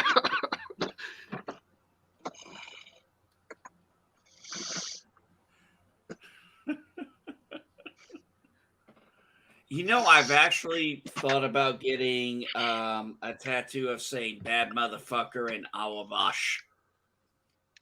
Oh, that would be kick-ass. Well, I already have Awabash on my arm, actually in 4 colors. Red, purple, green, blue. I took Star Wars quotes and turned them into Christian quotes. But, the whole idea of saying, getting Awabash that says bad motherfucker, or just getting Awabash BMF would be fucking awesome. All in purple, of course. Oh my God, a pound a week. Jesus. Oh, Lord. That can't be good for you, dog. A pound of cheese a week. That's it. Considering how much cheese I probably eat at work. I'm trying to cut weight, dude. I dropped like 30 pounds since within the last 4 months. Well, cheese is actually high in protein and low in carb. It might actually it's help. low carb. Yeah, no, I eat cheese, but I put on like a crazy amount of weight during the fucking COVID thing, ordering in pizzas and Uber Eats and all that shit. Trying to get back into game shape after the pandemic. Same. It was tough, dude. I think most people gained weight during the pandemic. I've read some article about it. Well, I mean, there are other, speaking of the pandemic, there are other serious issues, and not just weight gain. So you mean like mental health? Oh yeah.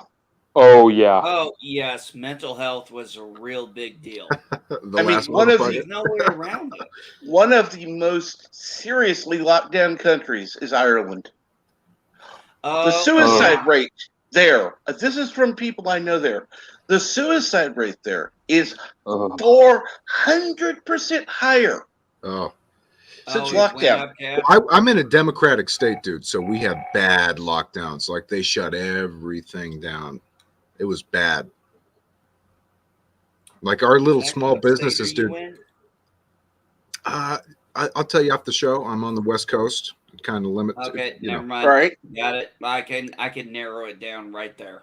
There you go. But we got 3 states we know of. So hey, yeah, there you go. They locked our shit down tight, and I was sitting there just devastated by the fact that little small restaurants and corner shops I've been going to since I was a kid shut down permanently. It was so hard to see. Shut down permanently. Like, even shops there's a little corner shop there used to be where even my grandfather used to go there, and it's now permanently shut down. We had down in South Carolina, we had these trampoline places. I mean, that's a very unique thing to have. It was fun. It was entertaining. There were only 2 in the area within a couple of 100 miles. COVID killed it, both of them. Well, it's not COVID. It's like the local government, dude. Yeah. I mean, you know what I'm saying, but yeah. But in like Japan, Trek mentioned Japan. I said I had a buddy in Japan. He was telling me that they would pay people's payroll and their property rent during lockdowns. If you lock somebody down, you should at least pay the rent of their little small business, and they paid the payroll. That happened all over the world except for here in the U.S. Yeah. They kind of left us. They kind of fucked us, I feel. Yeah. I know people in Japan, they helped support small businesses to help keep them open. That's right. We got screwed, guys. I mean, that's the bottom line. We kind of got screwed with the pandemic compared to other countries. And I'm not talking about Trump. Even Joe Biden. We've both been, with both administrations, we've been left to like fend for ourselves, kind of our little small businesses. Which sucks. And I, one of the things I'll say, my wife and I are like, thank Yahweh. We retired from the military before COVID hit. Because, oh my God, I'm talking to people I know still active. Oh. You would have been deploying fucking vaccines, dude. Ugh. Yeah. And, I'm just like, oh, thank God I got out when I did. I probably should not say this publicly, but I have not gotten a vaccine. I won't do it. Neither have I. I have no reason to. I don't have a job. I'm retired. I'm disabled. I don't need a job. I have no reason to go anywhere. I know why Captain Trek got the shot, because he's required to do it for what he needs. I honestly, if I could go back, I would not have done it. Well, I hear like bad stories, dog. Like I hear stories of people like having neck pains and headaches and shit like that. It's like, come on, man. I'm not going to do it. It hasn't been FDA approved. It's been, quote, emergency approved, whatever that means. Temporary. So, well, my oldest daughter, she had to get it because she was pregnant and all that stuff early on. And she was also worried, and that's fine. She's doing good. My grandson's good. God, he's gorgeous. Nice, dude. Congrats. She got it. Captain Trek. She got it when she was pregnant? Oh, God, that was absolutely stupid. Yeah, well, she didn't have a choice. Well, I say congrats, dude. Oh, yeah. Yeah, but hey, Cap. Yeah, I gotta show you some pictures next time. Yvette's on because I know she likes him. He's getting a very dark olive skin look, which is going with his hair color and everything, and it's kind of cute with the blue eyes he has. Mm-hmm. Yeah. So, yeah, he's a gorgeous little thing. My daughter and grandson are hopefully coming up at the end of August because that's my youngest daughter's 11th birthday. So she's planning on coming up, spending a little bit of time. It'll have been, oh my goodness, 6 weeks since I've seen him, my grandson. And dude, he's already wiggling like a worm. So I told my daughter, I'm like, oh boy, I think crawling is not too far off because he already likes being on his belly. Nice. That sounds great, dude. I'm happy for you. Oh, thank you. That's kind of crazy. Did you ever see yourself as a grandfather? Well, actually, Zach, I can actually answer that question honestly if Cap doesn't mind me taking this a little seriously. Yeah, you got a couple minutes. Go for it. Okay. Well, Zach, my oldest daughter, Trisha, the one who has my grandson, Frederick, her mother is not the mother of my other two children. Oh, what happened was I was 15 when I met my daughter's mom, and I was not a good person. She was not a good person. Let's just put it that way. But we got married at 19. Had a very abusive, violent relationship for a very long time, and it cost me my daughter very precious time in her life. When I was finally 25, I got my head out of my ass. I filed for divorce. And after getting my divorce and fighting, I managed to gain sole custody. And my ex-wife has been very resentful of that the whole time. And there was this point where my daughter rebelled around 16. It was 2016, and I honestly had this big fear that I would always be estranged from her. So when was she born? Like the year 2000, something like that? Yeah. Okay. She was born in 2000. But when but early on, when things were getting really bad, I always figured we'd be estranged. I always figured I'd be the one on the outside and her mother be the one she'd be with. And this was a mentality back then. I did not have a very high self-esteem. So now here we are,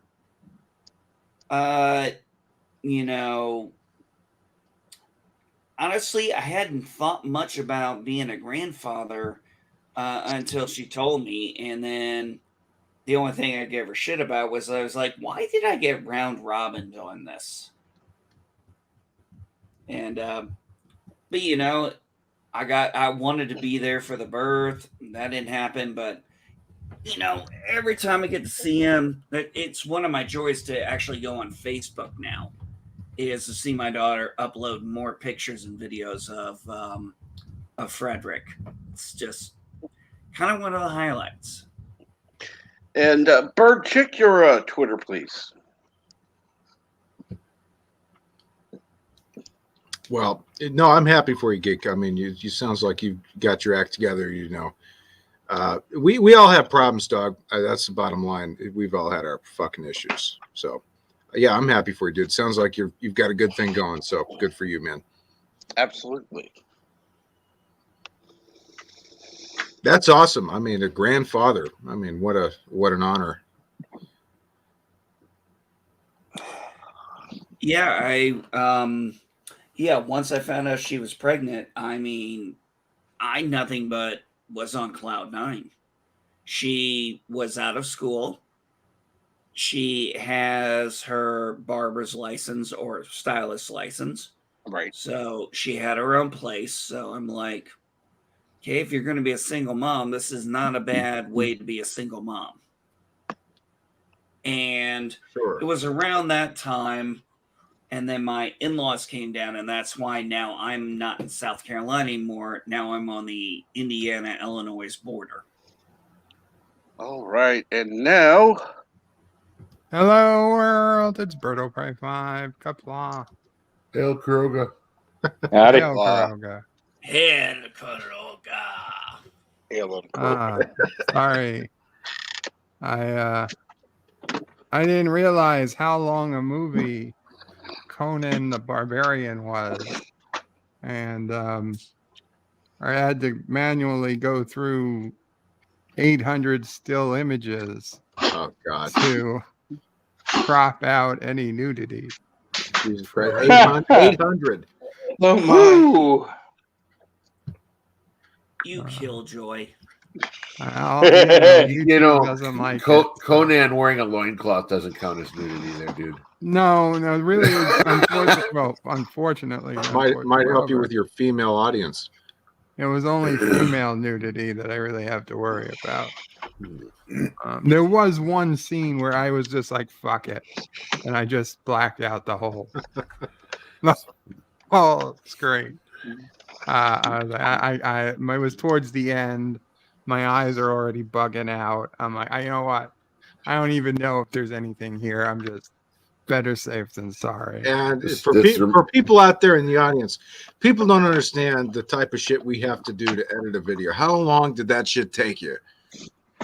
I expected it to take 5 minutes, but I ended up going on an hour to. There it is. It takes forever, doesn't it, to edit a video? It takes forever. And then I also went ahead and, for those who aren't familiar with the movie, there's, 30 or 40 seconds of just blackness with a narrator at the beginning. And since that would come through very terribly, of just a lot of nothing, I went ahead and added the narrator's words to the video. I like that. So that people watching the screenshots will have something to see, something to read rather than just sitting in silence while nothing happens. It wasn't a big deal, but it was on top of all the other problems I had to have with the video. Well, and it's indicative of the effort you put in for your audience. Yeah, for some reason, even though Cinema Saturday as a series is not one of my higher rated views series, I've always put the extra effort into it. Like, I don't know. Because many of the movies I do are movies I personally love, even though other people do not. But for me, it's always been like a love letter, thank you.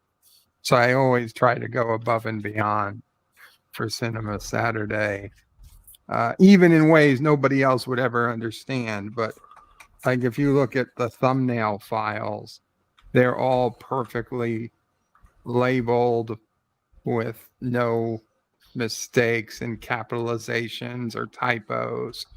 Whereas some of my other thumbnails, some days I capitalize bed life, some days I don't.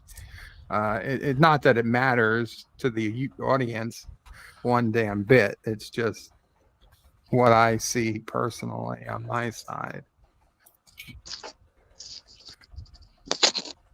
Anyway, hello. Howdy. And I honestly had no idea who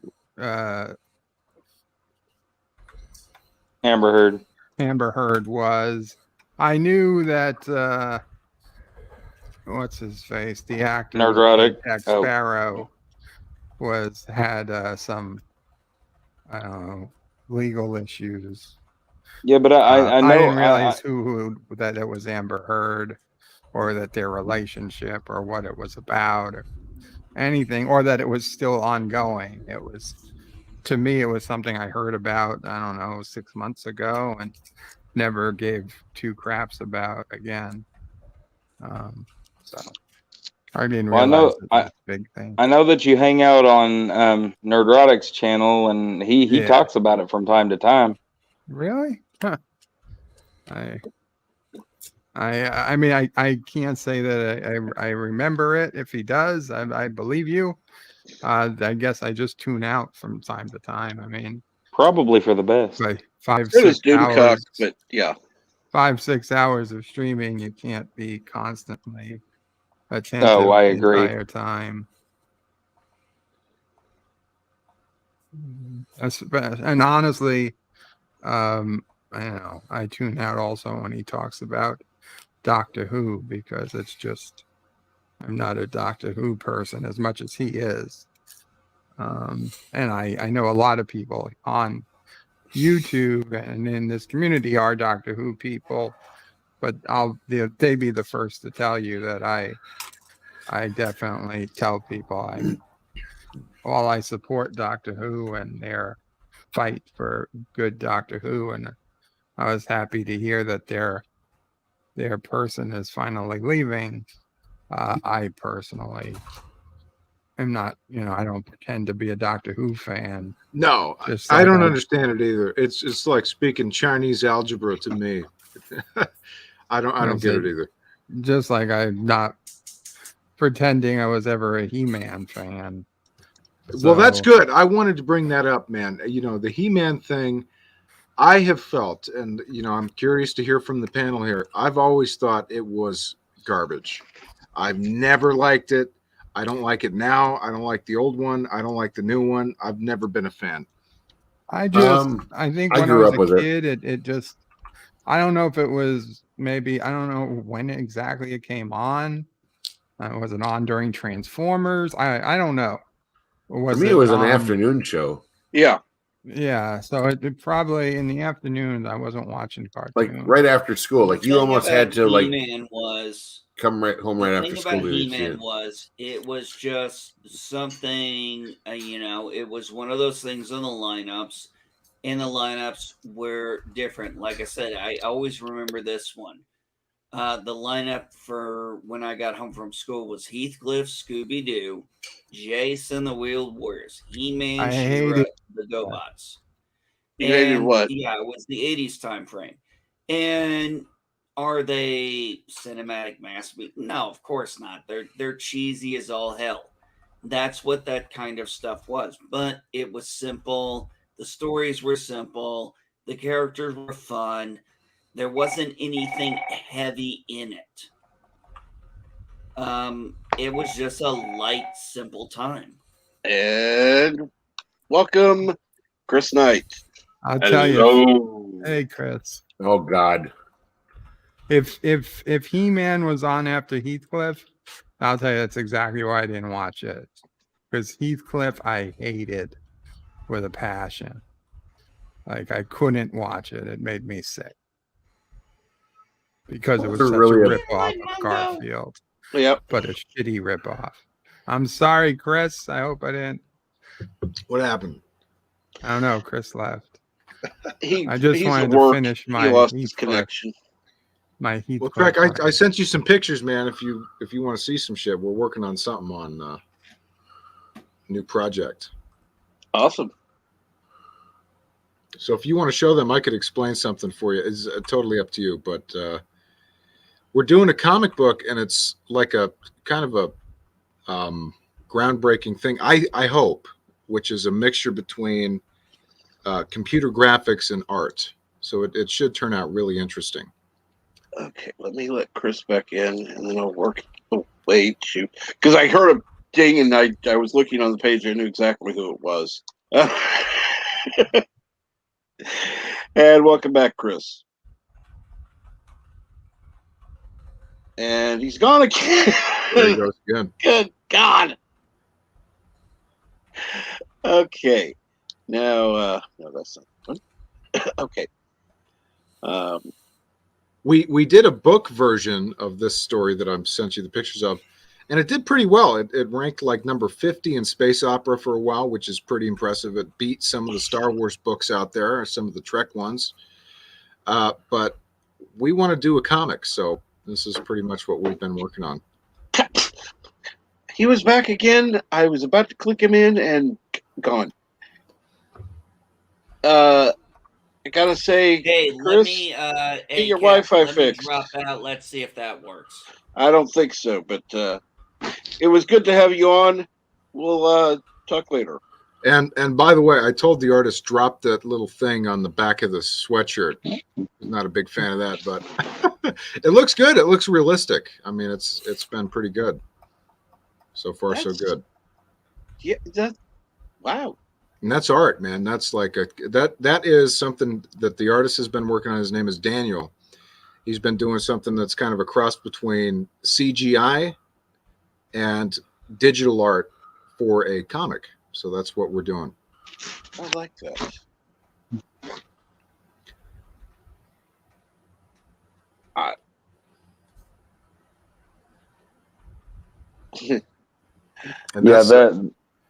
That character looks like he can move. Now, I think I sent you two more. You don't have to focus on it for too long, but I'm excited about it, man. We're trying to counteract what's going on with Star Wars. I mean, to be honest with you, that's one of our main female characters, and that's like different facial expressions. And you know what this guy's great with is this guy understands lighting.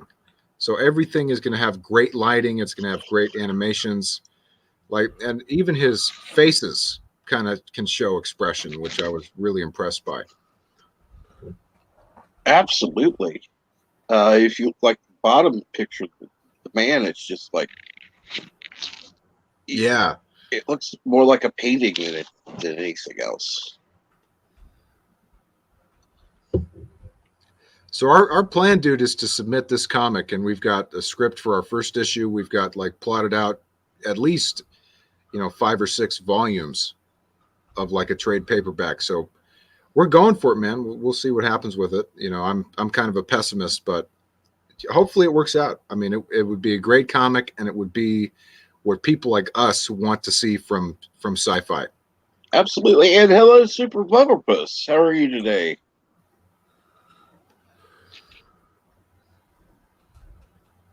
Like, I feel like sci-fi has been turned into like a kiddie show, man. Like, I'm getting sick of it. I want to see like Frank Miller brutality in my science fiction. I think a lot of people out there want that too. I think you're right. I definitely do. The problem is, with you either have a kiddie version of things, or you have this, what's the word I'm looking for? How would you describe? I still need coffee. Dystopian, type of thing. Yeah. Like, do we have to do this? I mean, really? Yeah, Can we have I might something only. that's a little less childish or a little less hopeless? Yeah, I can admit that I might only be 30, but I still remember back when we actually thought the future was going to be good. I remember. Did you ever watch Blade Runner? Well, yes. I saw a documentary the other day saying that in 2050 we'll be able to produce human organs. So if you have organ failure, they'll be able to hook you up with a new heart, stuff like that, new lungs. That'd be nice. Yeah. Well, they are starting to be able to 3D print proteins. That's exactly what I'm talking about. It's just scary a little bit. Yeah, but just imagine when you can drink your way through 6 livers in one lifetime. Well, in that case, there are areas I wouldn't mind things like that coming, because you've got like Rambling Canuck, who is on dialysis because of kidney failure. Yeah. And he can't qualify for anything because of his other conditions. So it's not the reason that the kidney failed is it's going to happen again if he gets a transplant. The only thing that worries me about that is, has anybody seen Repo Man? No. That sounds familiar. Yeah, the one where if they can't pay for their artificial organs, they literally come and cut them out. And they're government sanctioned to be able to come and do that. That I can see that happening if we go down this road. Well, I'm not saying I want it to. I'm free just saying healthcare, dude. there are positive aspects. Go ahead, Chris. I'm sorry you're here. I don't know. I don't know if you can hear me or not. The connection sometimes sucks here. The problem here is like with liver or that type of transplant, even if they can produce a liver. Okay, let's say they can now make a facsimile of the liver that works. It's some sort of a genetic material, that can go inside you and not cause issues, whatever. Let's say they can do that. Let's say that, like, when you're born, when you become 18 or something, when most of your organs are full size and stuff, they do a CT scan or something, and they can take a full, they can say, okay, your liver's this size. We're gonna take your genetic material. We're gonna stockpile necessary organs in case something happens to you. Let's say they do something like that, right? It's the same thing as I look at an abortion. I don't think women should not have the right for abortion. You know what? When you're on your fifth or sixth one, I think we need to hold the brake, push the brakes and say, hey, wait a minute. This isn't like, this isn't birth control. This is, some guy raped you. I understand that. Your dad did something to you, your cousin did something to you, and you don't want that baby. I understand that.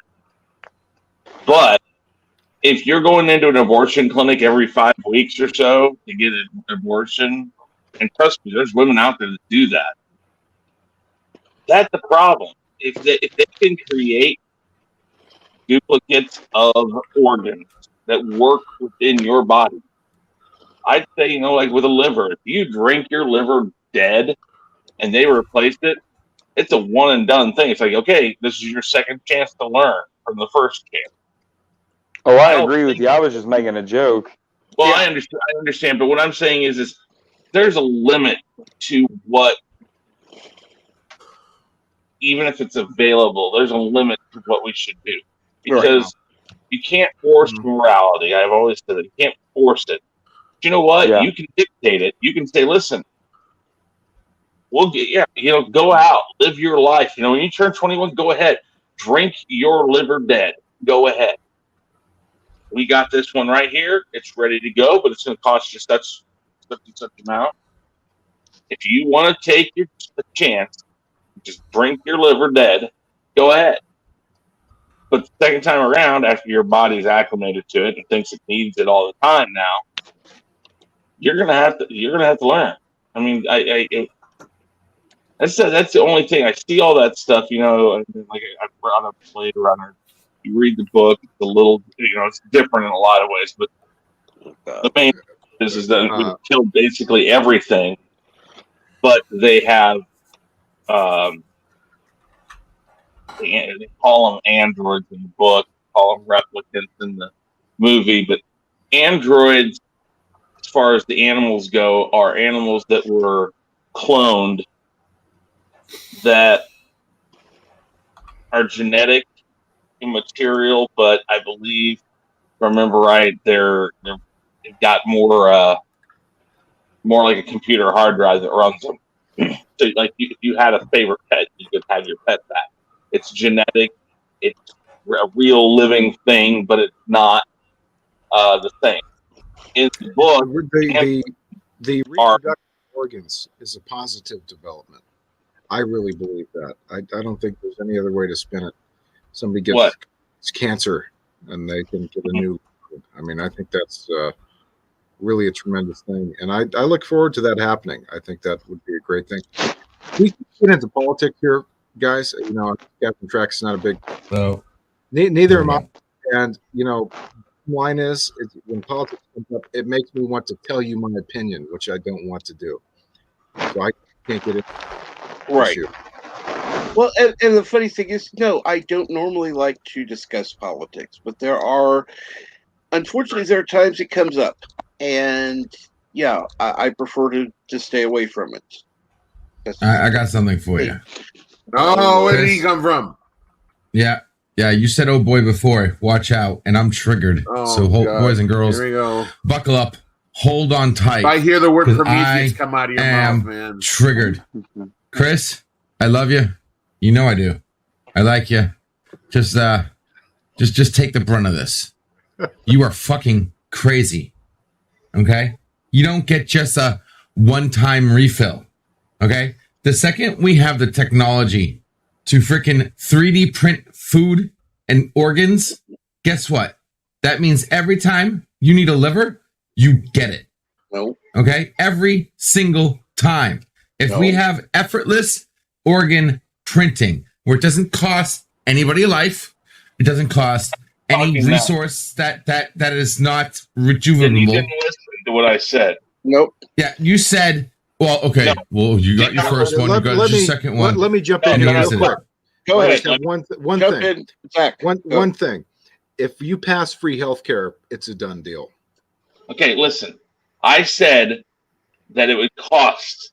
That here's your other liver. It's going to cost you this much. Now, yes, I agree. If we're in a point where it's Star Trek and things don't cost money, it's like this is provided to you because that's what we can do these days. It exists all over the world, dude. Every country on Earth except for the U.S. has free healthcare, and we'll get there someday. Every major nation. So we'll get that's an option for everything. I mean, we'll get to the point at least where we have a public option in the next 20 years. Yeah. There's no doubt about that. Maybe even during this administration. It's not in every major country, but I understand where you're going. No, it is. It is not. It is not. Now, listen, what's a major country then? Because Russia does not have free health care. China does not have free health care. They tell you what they will do. There is no choice in the matter. Free health care, like in for instance in Canada, you can elect where you go. You can make options and choices. You can't do that in Russia. According to Wikipedia, which may not be the best source, but it says healthcare in Russia is provided by the state. Yes, but what I'm saying is provided by the state does not necessarily mean that what we consider your definition of free. You guys are arguing over the definition of free. It's like freedom of speech. We don't have freedom of speech. We have the freedom to speak, but we don't have freedom of speech. You only have the right to it. You're arguing over like your definition of free healthcare. No, I'm not. Anyway, nobody has free healthcare. You can't walk into a hospital, get whatever the hell you want done, and it's free. I don't even think any country has true free healthcare the way it should be. The government it's their version subsidize of it. The governments around the world that do this subsidize the healthcare industry in order to pay the doctors, pay the surgeons, and do all that sort of thing. There's nothing wrong with that. I mean, listen, man. I mentioned earlier, I live in a Democrat state. We pay $100 a year for a so-called art tax for public art. We've got spending all over the place that is a nightmare. Lovely. Isn't that insane for a fucking art tax, $100 a year? But you can put that money into anything, man. So it's a matter of like your budget. That's what it comes down to. Do you guys have a homeless care bill? We have a horrific homeless situation here, and it's bad. I don't live in a bad neighborhood, but I've got some of that shit creeping closer to me, and it's kind of. I was just saying, your state has a art tax. Do you guys have a homeless tax? No. So your state, no offense, cares more about art than the homeless. Okay. Well, the art tax. I don't doubt it. You find that shit everywhere. We're talking about like they did a thing that was an art project, and they stuck 15 metal poles in the ground with a bunch of rocks, and that was art. Art. And they charged the taxpayers for it. But the point is, man, is we shouldn't have, like, if I get cancer or anybody here gets cancer, if we don't have the best healthcare available, we're fucked. We're fucked. We're gonna have to sell all of our shit, and we're gonna have to go into debt. But around the world, you don't have to do that shit, and that's what's. Well, you don't have to go into debt when you're dead, and when you die, you release funds into the government. Okay, I hate to say this, but population control is a thing. Okay, and government doesn't want you living forever because mathematically it would bankrupt the entire country. Okay, this is another reason why replacing organs is not a major priority, because they don't want people living longer. They want their resources to be released to the government, death taxes to be paid, etc., etc. Okay, the estate we need tax. to fix the problems that we have with society. You're talking about the estate tax. Mm-hmm. Yeah. Well, some states have death tax. I don't know what you call it. I'm not a tax guy. Yeah, Jesus. When you die, you give up like so much percentage of your house or whatever you call it, estate or whatever. That was coined by a senator, I think, if I remember right. Yeah, I don't know if that's the actual term, but that's what I hear it's called, death tax. But like 20%. Hey guys, if I might intercede for a moment, I gotta. I've been over at this contractor gate, but it's time for me to move on. I'm gonna still listen, but thanks for having me on, Cap. Absolutely. It's been great talking to everybody, and I'll still be in the chat. Thanks a lot. Cool. Take care, Doug. Sweet. Thanks, Bubba. Maybe I should mention too that Jar Jar Binks is probably the worst Star Wars character. Tim.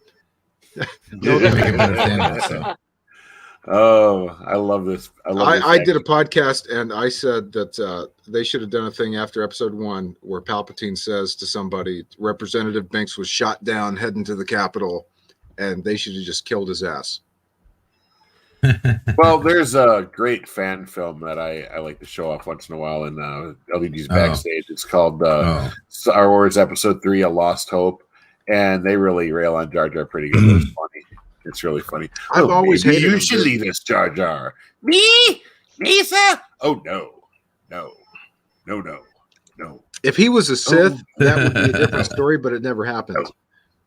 Yeah, that would have been cool. Yeah. That would have been awesome. The whole reason I put that action figure together was to troll people, and that's I love it because that is the action figure sitting in my living room cabinet right now. Jar Jar Binks Black Series with Darth Maul's robe on his head and an infinity gauntlet in his hand. I found somebody actually printed that, and I picked it up. I was like, I think he might be the worst guy to have the infinity gauntlet. What in the hell would that guy do?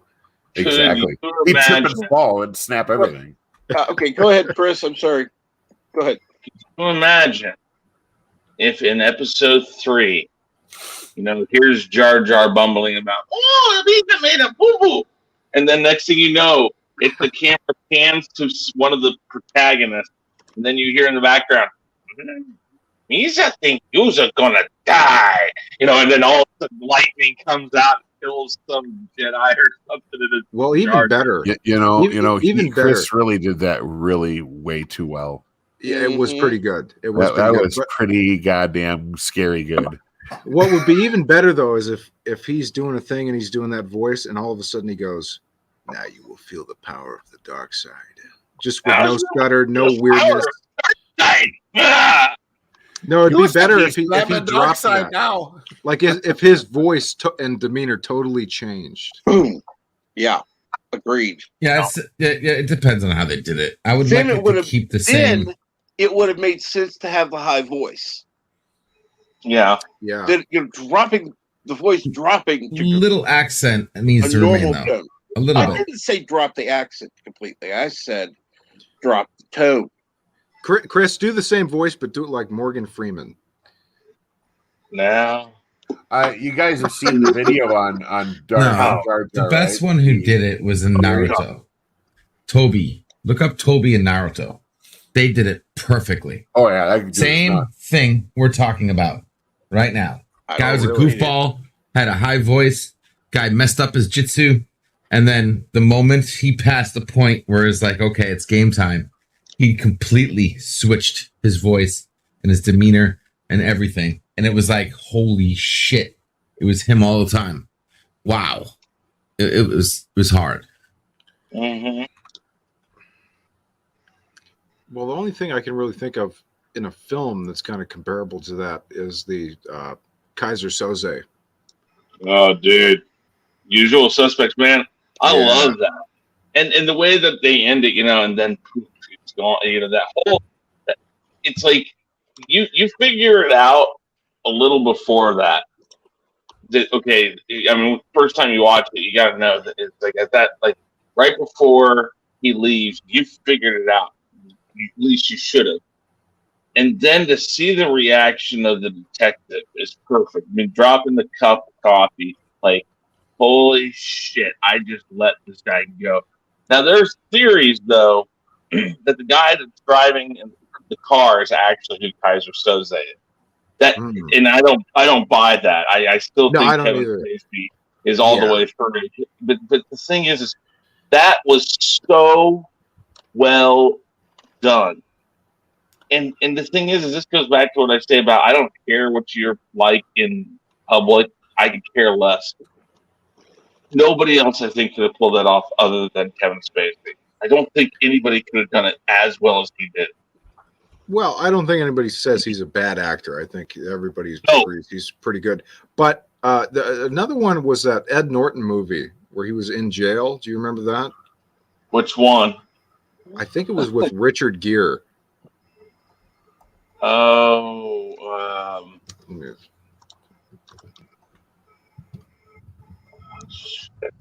think I know what you're talking about. Primal Fear. Yeah.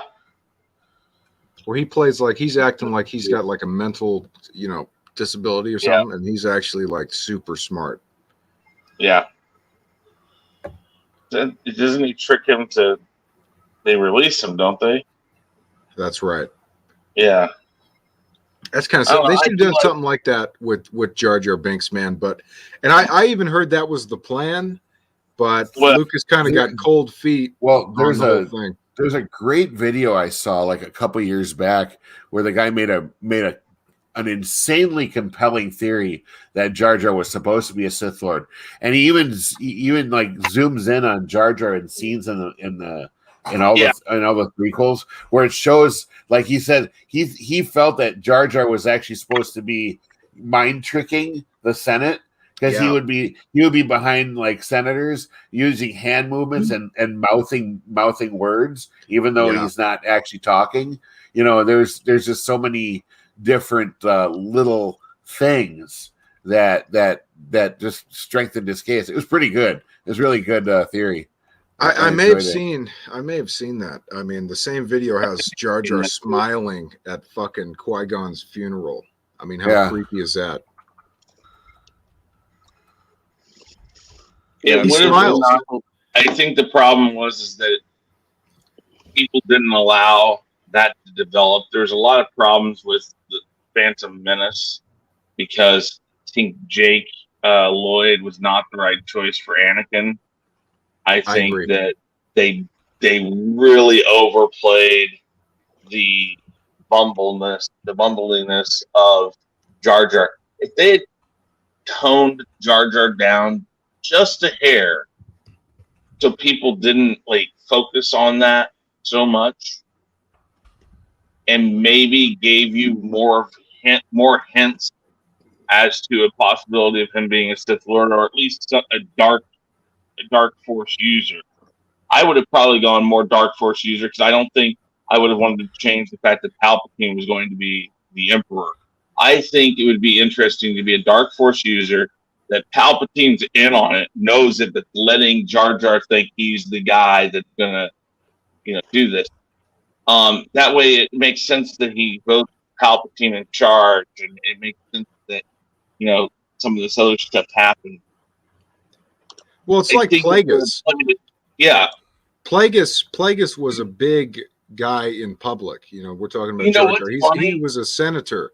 Plagueis was one of those guys too. He was definitely a politician. Yeah, I would have liked to have seen, and I know you can't do it because Plagueis was already kind of thought out already in a sense. But it would have been interesting to make Jar Jar Darth Plagueis if they hadn't already had it.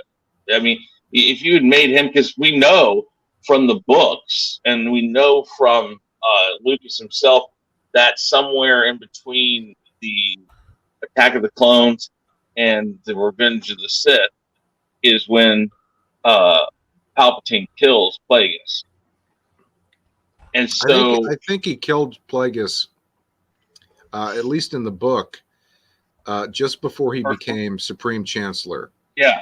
And so it would have been there was a whole scene. There's a whole scene in the book where Palpatine learns of the death of Maul, and he had just killed his master, and he kind of came to the realization that he was alone.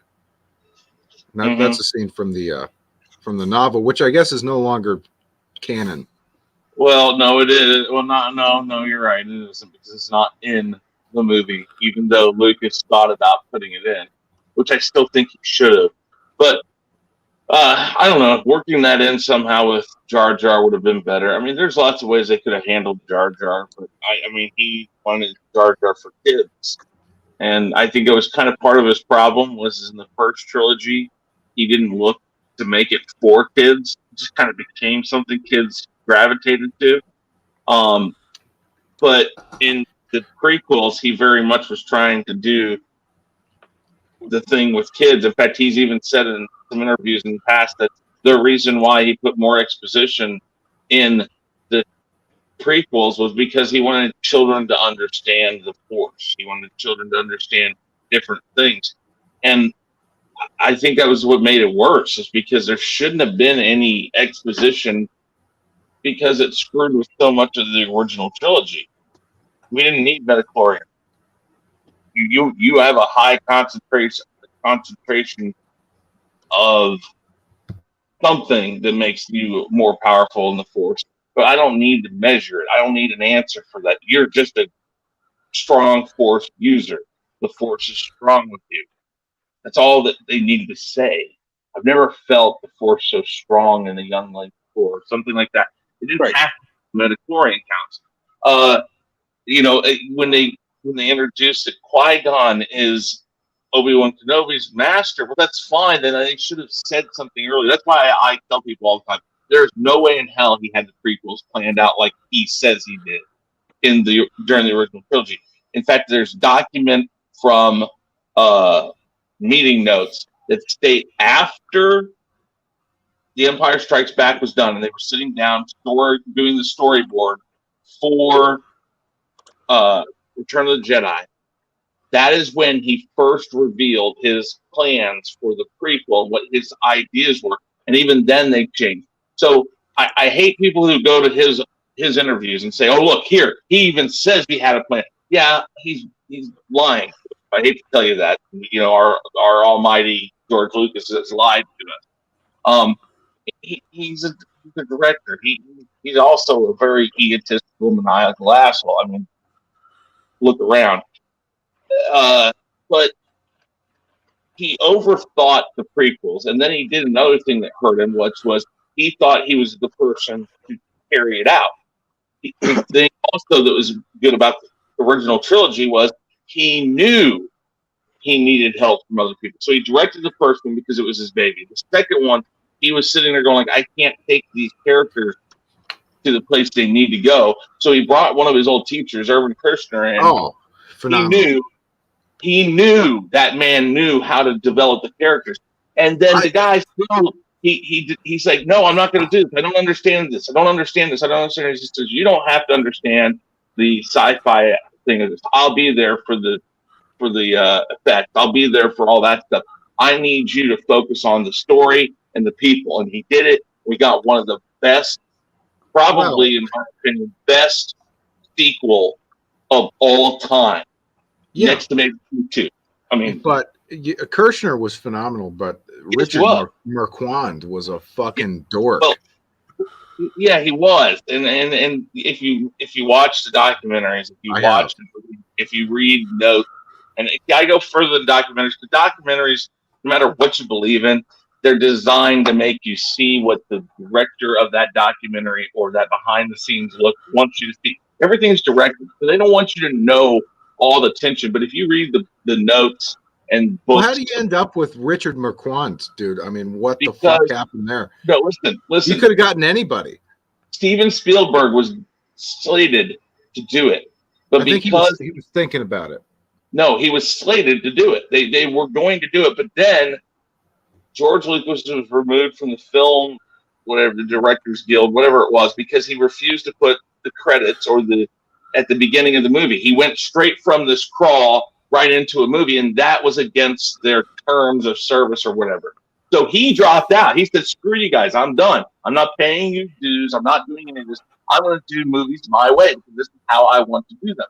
Well, Steven Spielberg was in that, and Steven Spielberg didn't want to leave, and he was not. He was like, "I'm not going to force you to leave, and I'm not going to make them come down on you." Yeah. Later on, what's funny is that in the prequels, I don't know which one it was, but Steven Spielberg did direct a couple scenes, and then later on in a movie, I can't remember. That was, I think it was Revenge. Dude. I think he did the Grievous chase scene, which was heavily cut. Fines. He paid fines for Steven Spielberg to work on several projects that I know of, because they want to fine Steven Spielberg for working with George Lucas, and George Lucas has been one of those people that's always been unconventional. It's just what was funny was what made him great in the original trilogy.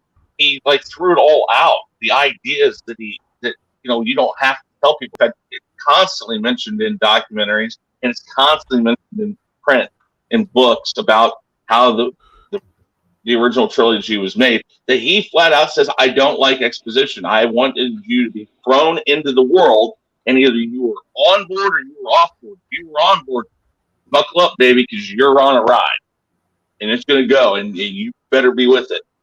And then he switched it completely in the prequels. Why? It makes no sense. But I mean, George Lucas is also one of the best things that happened to Star Wars, and it's the worst thing that happened to Star Wars, because that's we got what we have today. I would say this. I think Revenge of the Sith is definitely a front runner for best Star Wars film. I think it's phenomenal in every way. I think Revenge is so good. It is so good. Revenge of the Sith probably third. I will always say Under a New Hope first. Under a New Hope. Hey, Bone. Yeah, probably. I mean, those are ones that listen. Those mix and they move around. Revenge the only one that never moves around for me. Revenge is one of the best. Revenge is so good. And you know what? It is the best of the prequels for damn sure.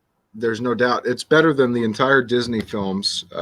Revenge, in my mind, is so good. I mean, it's got that Shakespearean quality to the entire film.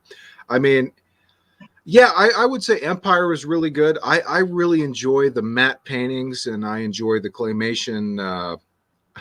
What is that thing? The Tauntaun. Yeah. I like that. I love motion photography was really good. Go ahead, Tim. You've been quiet a long time. Well, I was going to say they in most of the movies that George Lucas is responsible for, a lot of groundbreaking technology.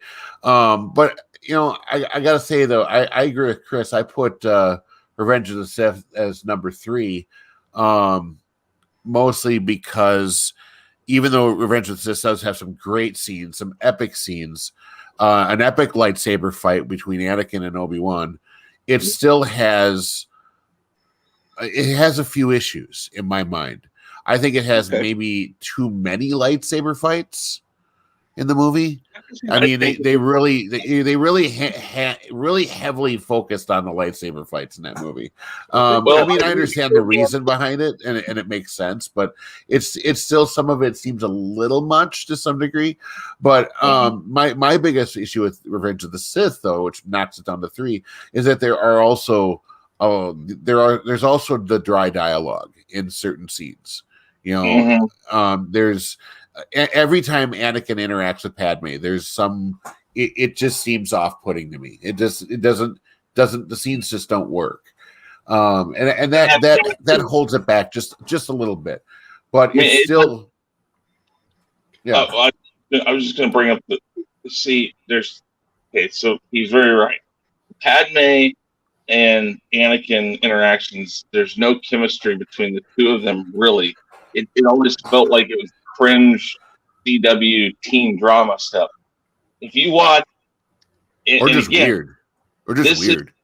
Well, maybe, but this again is the reason why Irvin Kershner was the king of that whole trilogy, the original trilogy. It's the fact that he kept on shooting the scene where they were about ready to freeze Han Solo, and he knew it was wrong for him to say "I love you." He waited because, you know what? Let's just go. And he told Harrison Ford, like, just be Han Solo, and he said "I know" instead of "I love you." And it's the most perfect scene, because that chemistry right then between Leia saying what Leia would say and then Han saying what Han would say didn't feel forced. It felt natural. You go to the scenes with Padme and oh my god, and Geek Hero, so forced. Geek Hero puts the Phantom Menace above Empire Strikes Back. Well, he just lost his nerd card. No, oh my god, he's entitled to his opinion. Oh my god, Phantom Menace above Revenge, New Hope, and Empire. For me, it's Empire and New Hope, and then Revenge of the Sith. For me, it's the opposite. It's Empire and Revenge, and then I like Return a lot too. I mean, I know Return has got a lot of issues. Return almost feels more like a prequel. Return of the Jedi has a magazine devoted. It was from Empire Weekly, Empire Weekly. What the hell was it? You remember what the original title was to throw people off from going to the Redwood Forest to see them shoot? Blue Harvest. Exactly, Blue Harvest. And you know that, you know where that Easter egg comes into, right? I don't. Family Guy, when they did their trilogy, the third movie was called Blue Harvest. That's right. So there was a magazine article devoted specifically to Return of the Jedi, and this before the prequels came out, and it was called 50 Reasons Why We Hate Return of the Jedi.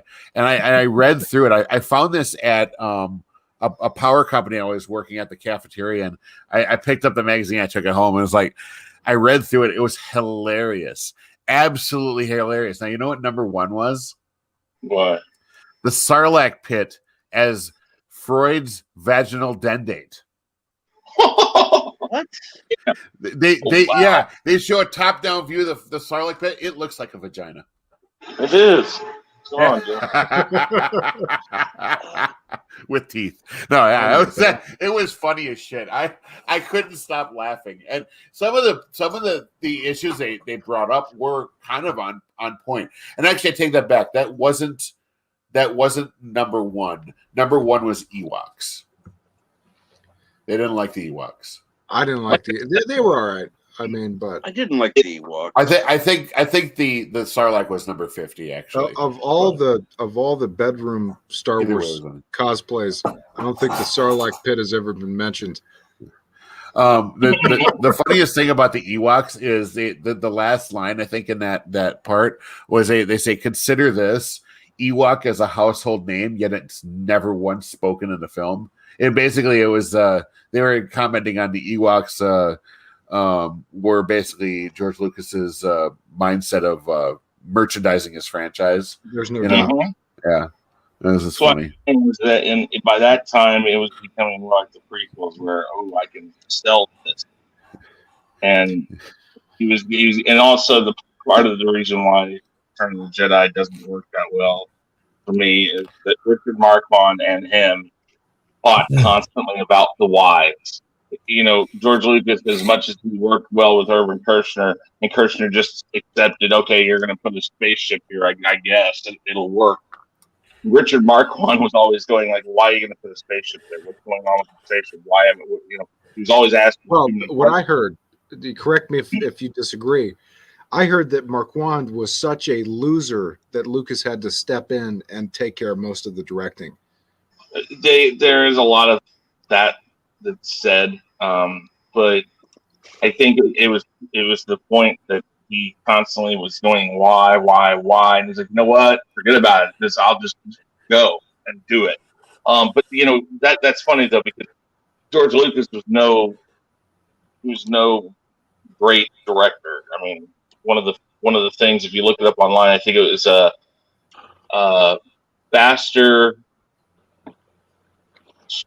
faster and with more. Oh shoot! I had to go look it up. He only used like Energy. one frame.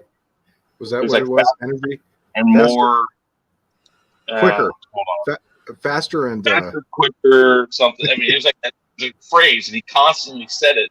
And Carrie Fisher, Harrison Ford, and Mark Hamill used to give him so much crap about it, and they still did. They still do mention that to this day. If you watch Mark Hamill, he'll constantly rail on George Lucas's inability to really give direction, because he have you do the line, and they used to get was like depressed. Did you hear about that? He was so depressed during the first movie that they wouldn't even hear him say action. He'd be like, action. It was like there's so many things about that movie. I mean, and also I bring up the fact that, you know, what's funny is that Jaws is what brought on Star Wars, Back to the Future, and Indiana Jones. If Jaws had not made it the way it did, we wouldn't have gotten those 3 groups of movies ever. Well, the entire British. Oh, go ahead. Sorry, Bert. If you're awake, check your DMs. Go ahead. Continue. Sorry about that. Well, the entire British crew was shitting on him too during the whole production. They hated it. They would leave for tea time and not even tell him. He'd come back and there'd be nobody there, and because he didn't want to give it to them. He didn't understand the purpose of it, so they just leave. Well, listen, guys. I mean, if Star Wars had never been invented and somebody came and pitched me that idea, I'd think they're fucking crazy too. Well, yeah. Well, and then there was the first cut of it that he showed everybody. Steven Spielberg fearing for his position in Hollywood, since his only movie at the moment was Jaws, literally pulled George Lucas aside and said, "That's not the movie you're releasing, is it?"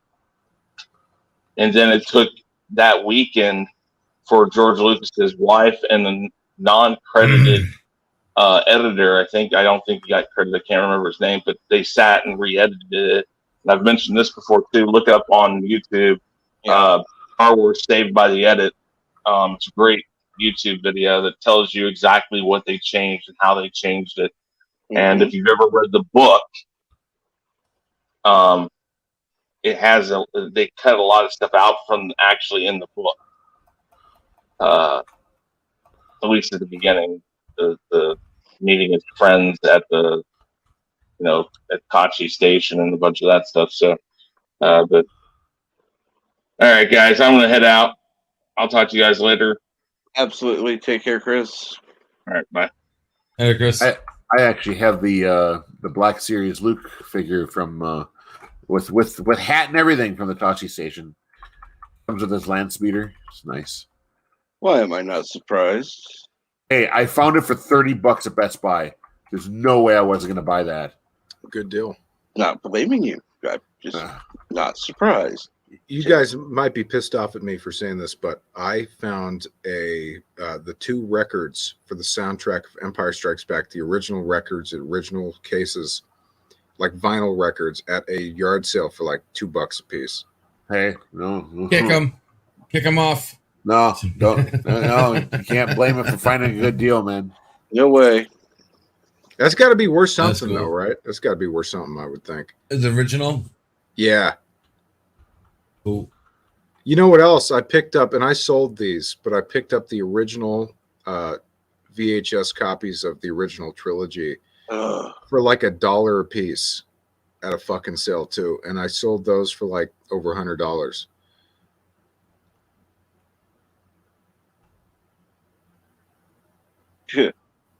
I'm not. Yeah, that's the original cut of Star Wars. You can't even find that really. Nope. That's very hard to find. I can understand why somebody paid $100 for it. But I'm always looking for good shit. I picked up at that same thing recently, Burger King Star Wars poster. Really? Which I've never even heard of. For Empire. Wow. It's a little fucked up though. It's a little dinged up, but looks pretty badass. I'll probably keep it, frame it or something. Considering how old it is, I'd be surprised if it weren't. That would make me more suspicious if it were perfect. Yeah, some of those people are scammers. That same fucking, and I don't stop at sales that often, but there was another one where the dude had like 45 signed portraits of like baseball stars. Like he got the Yankees and everything for $1 a piece. I'm like, this motherfucker went and sat down and printed out pictures and signed them.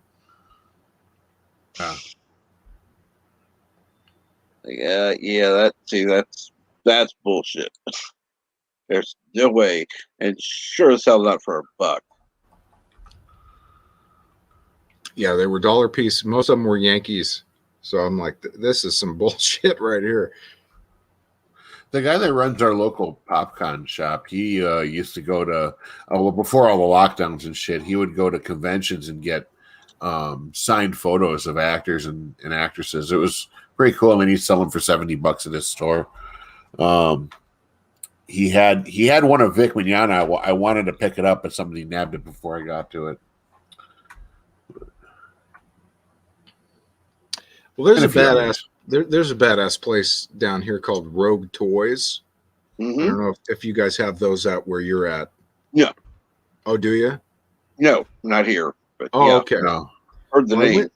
I went down there and I found it's a little bit of a drive, not too bad, maybe 25 minutes, half hour, but they had a fucking Big Fig Vader before the Anakin version from Return. So it's like the bald I forget the actor, but like the original Vader actor, Big Fig in a Jedi robe and shit with a big Vader shaped box and shit. It pretty cool, man. It was like, it was kind of pricey. I think it was maybe $50, something like that. And I got it from my old man for Father's Day just recently, this last Father's Day.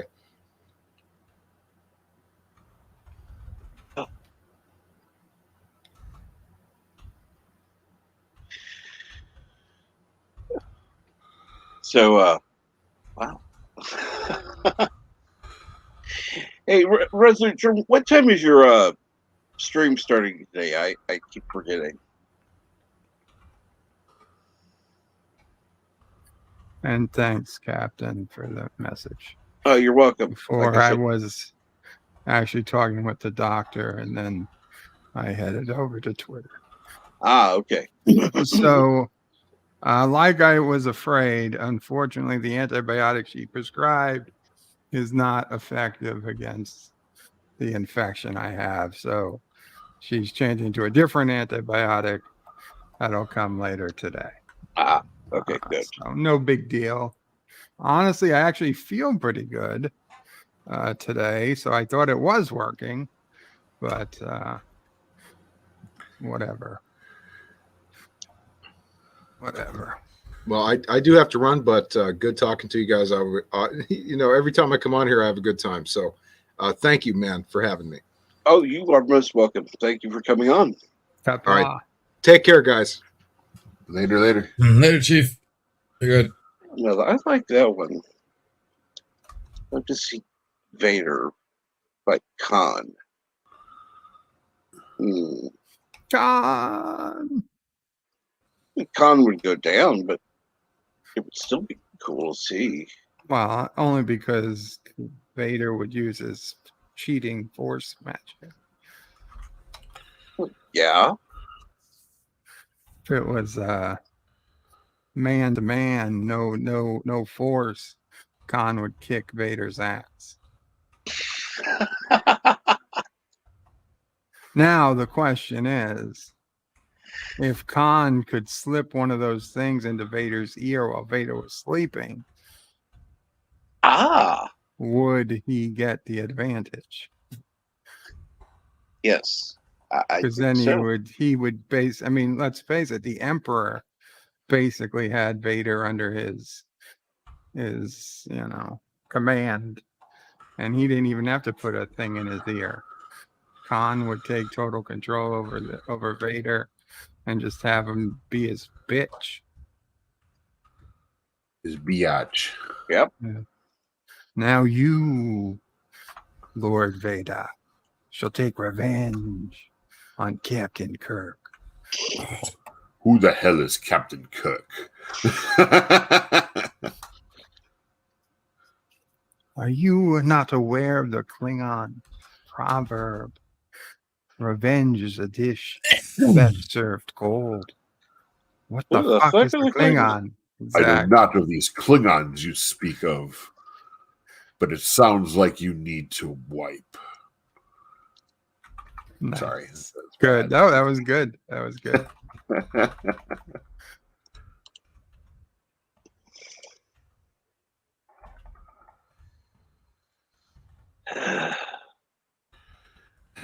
Captain Trek just implodes now.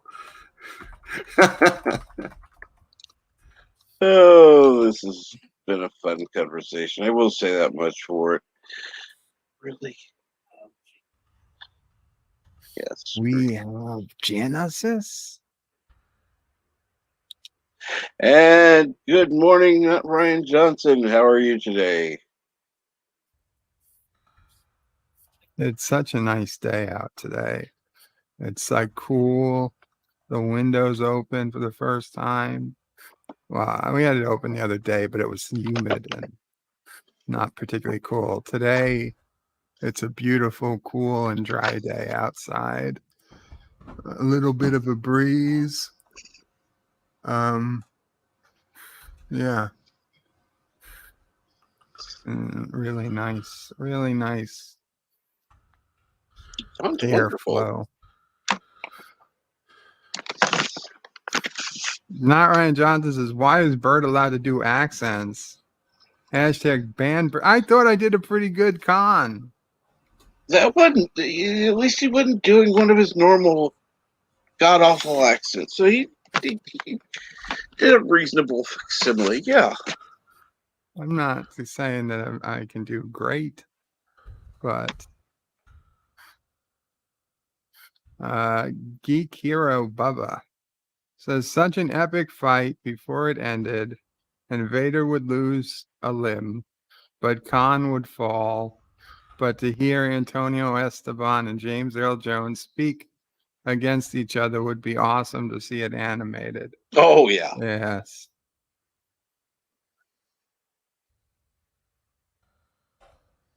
I never forget a face.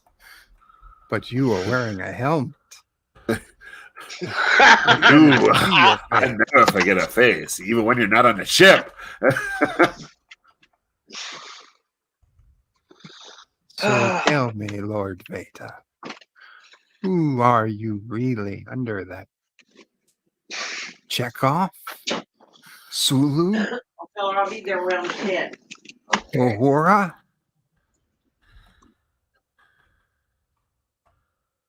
No. It's Admiral Kirk, isn't it? Admiral Kirk never bothered to check on us.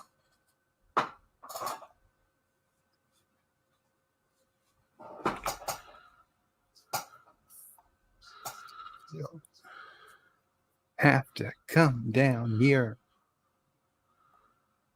You want me? I'll have to come down here.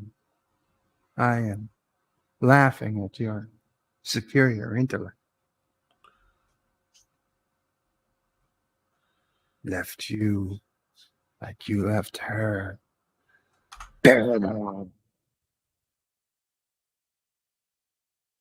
Okay, somebody is supposed to stop me at some point. What? I will just keep going on and on. We were trying to determine what episode we're listening to. Yeah. 2. The Wrath of It Khan. kind of went everywhere. That's true. Good.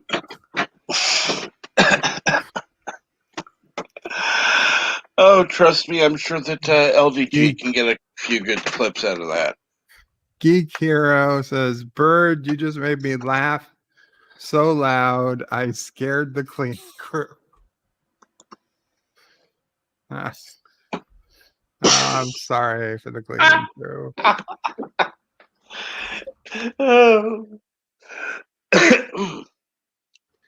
See, this is why we let you go on some.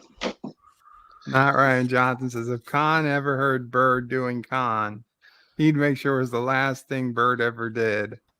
Hashtag beamed into space.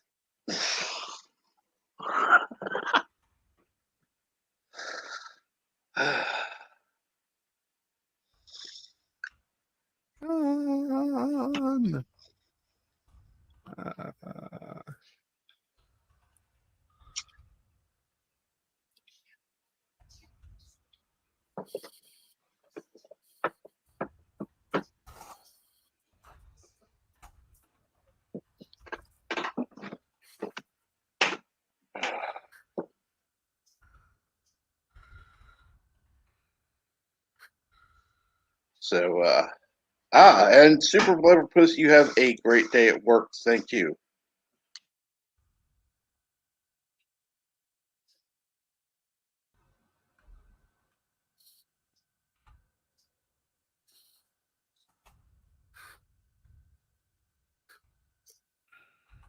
Oh. On that note, how are we doing today?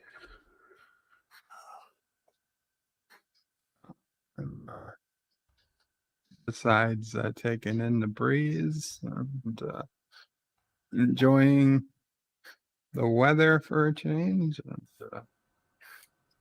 doing pretty decently. Yeah, it's not blazing hot up here either, so that was nice. I just spray painted some parts for another model I bought, so I was I've been working on that now. I did finish my my other one though. That looked nice. So when I was building that one. Cool. Of course, I can't get it to hold its shield because the arm doesn't want to stay on. That sucks. Well, it's an older model. It uses polycaps for majority of the arm, so they don't really hold very well. So I had to do the little dab of paint trick to try and get them to stiffen the joint a little bit. Hopefully, I don't break the polycap off if I twist the arm in any direction. That's always annoying. Sometimes the tricks aren't always good, but it's a cool looking suit.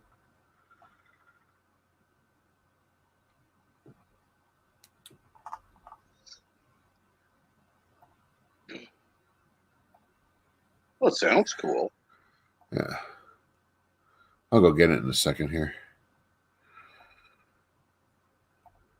And I figure out what I'm doing. So, Bert, how is Mamo Prey? She is okay. She got the shot yesterday. Right. Her arm is a bit sore, obviously, but she said you need a little extra time to kind of wake up this morning, but she's okay now. just as a cautiously, she's taking things a little easier than she might normally. Good. But knock wood, so far so good.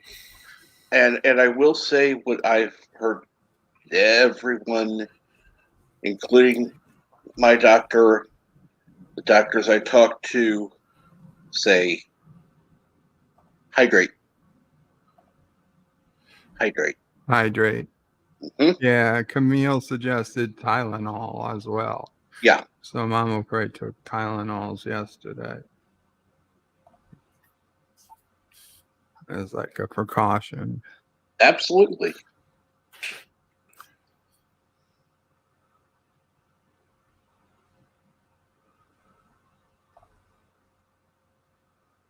And yes, starting in under an hour, Saturday morning cartoons with Resolute Germ.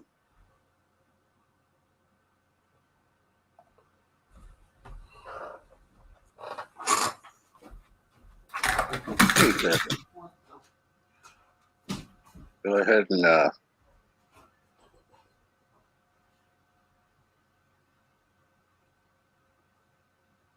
okay, Kira Bubba.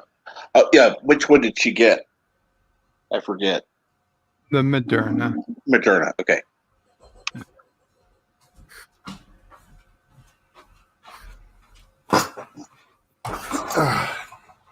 I'm done dropping everything. My headset caught my foot when I walked out of the room. Good job. Yeah.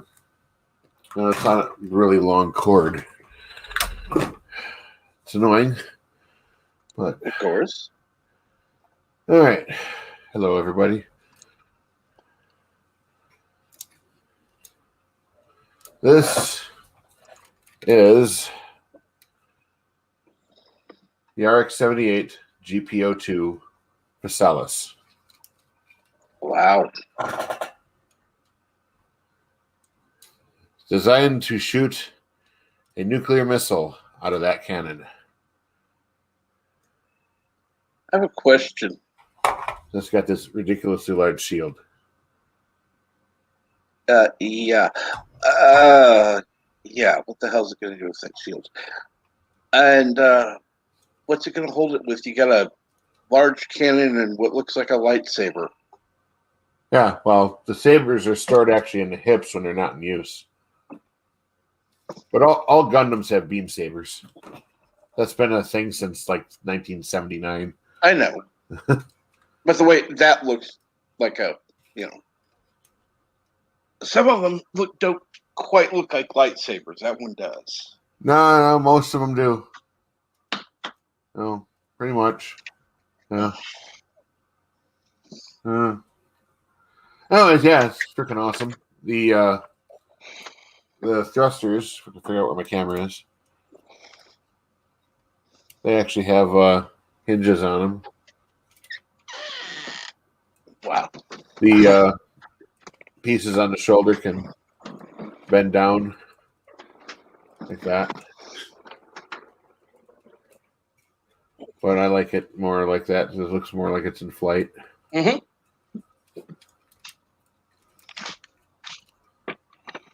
Yeah, it's pretty awesome.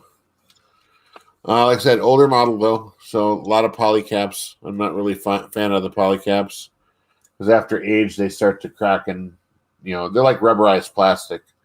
They're supposed to create tension for the joints, and Bandai is kind of steering away from them now. They're using more peg and joint systems now. But yeah, still no. And this gun, when this thing isn't using the cannon, the barrel hides in this, and then the back piece here will just be it'll just fold back and it'll be on the back side. This is the nuclear storage container here. There's actually a little hatch you can open, and you can fit like a nuclear ammunition in there. It's kind of neat. I got the extra round in there, but cool. Yeah, it's pretty awesome. I also like the face on it. Like the head is. Yeah. The head makes it look mean. It looks like an angry Gundam. So I've been wanting to get this one for a while, but trying to find it availability was pretty tough. Now I tried using mask painting with this here. Mm-hmm. So what I did is I had some contact paper in one of my cases, and I spread it out onto the after I painted the metallic white lightning color on there. I put the contact paper on, cut out the image, and then I just spray painted the color I wanted on the symbol. Because otherwise they give you color correcting stickers, and it's just I hate. Oh, here they're right here. They just look like garbage. It's like they're literally just plain stickers, you know. Yep. And even the decal stickers are stickers. I don't want to put that shit on. No. Because you see sticker seams on them and stuff. It just looks like crap.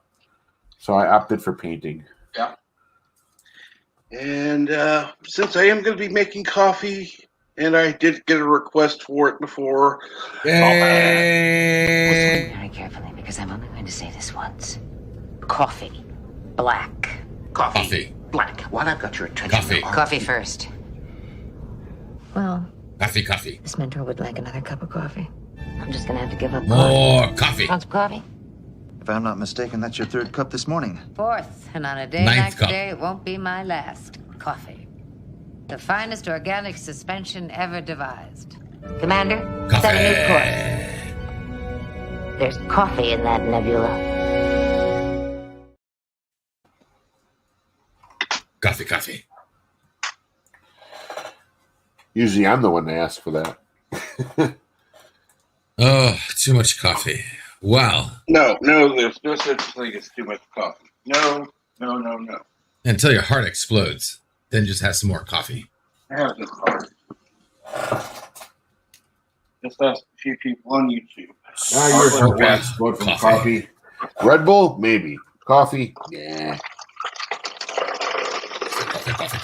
Coffee. You know, All right. not that I want a heart attack, but I do want to prove a few people wrong.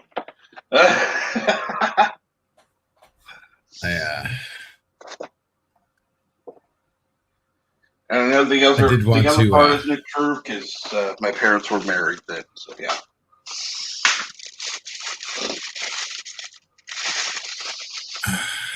Hey, Cap, do a small plug, if you don't mind. Nope.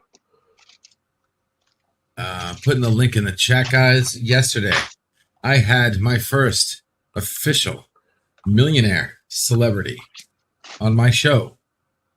We did the movie aficionados, Markrell and myself did a movie review. Excuse me. With Michael Solansky, the director and writer of the Nicolas Cage movie film, and Pig. Sorry, did a movie review with the director and writer. He came on. I tagged the video for timestamps in the description, so you can just jump to whatever you want. It's an awesome movie review.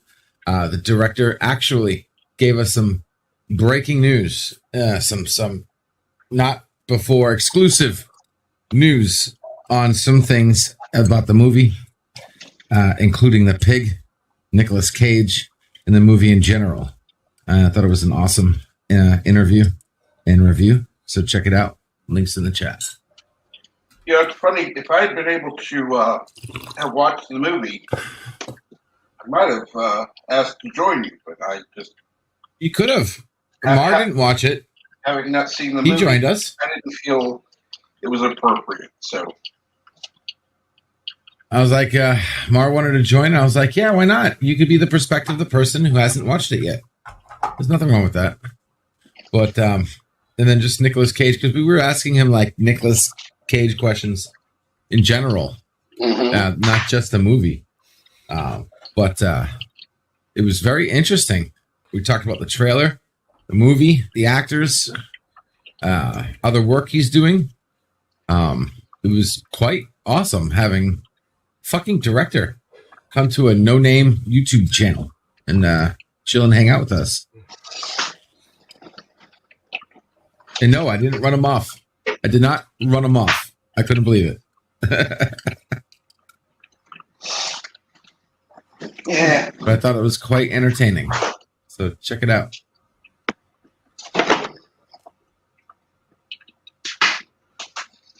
Next, we're thinking we're going to do next is, because I think there's a small little union going on.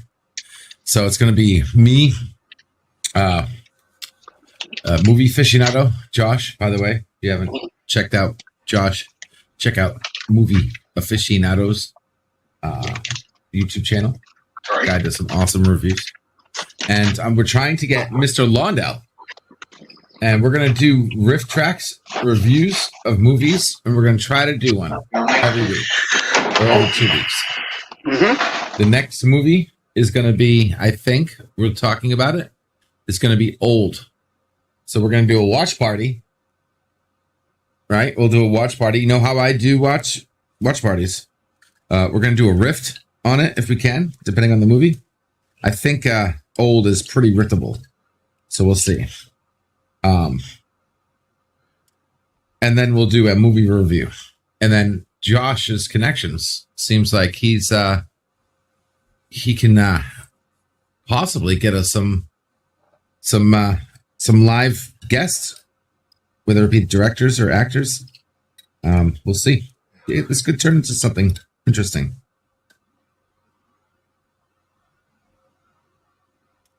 Might even have to make an intro for us. That sounds pretty cool, actually. Oh, yeah. Sounds fun.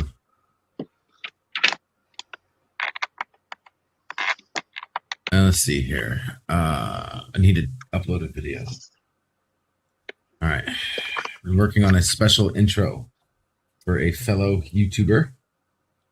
And I've been trying to fine-tune it so it doesn't get a freaking content match. This is my 5th time. See what happens.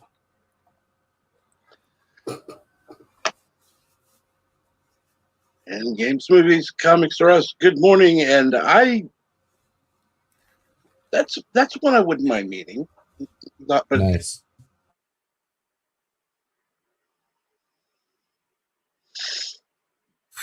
You know, I don't know. Maybe I'm just weird. It's like, okay, yeah, they're cool. I would have liked to meet Robin Williams if he didn't reset. But I don't know. Today, who would I want to meet? I guess it would be like Sean Connery reset too. Got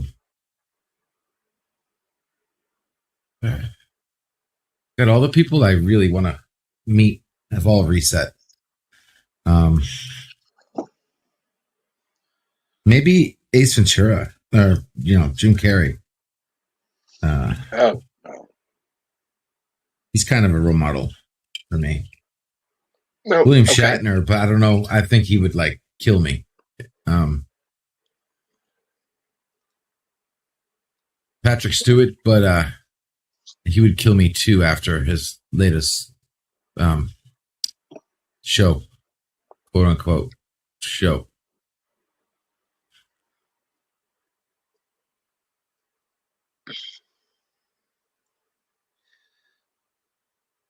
And Mar, you're always welcome, Mar. Okay, I'm sorry. It's just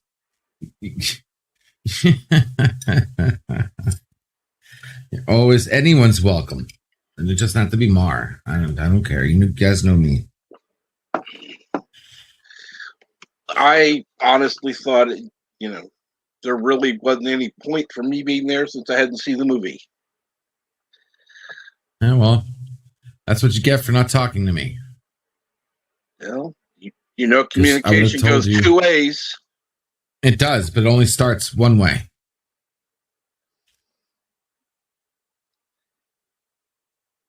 Yeah, and you could have sent me a message. So, yeah. You know what, Cap? Yeah! All right. I had to work. I'm not going to wipe your ass. Okay, this is where we get into the fun talk, and I sound like I'm pissed.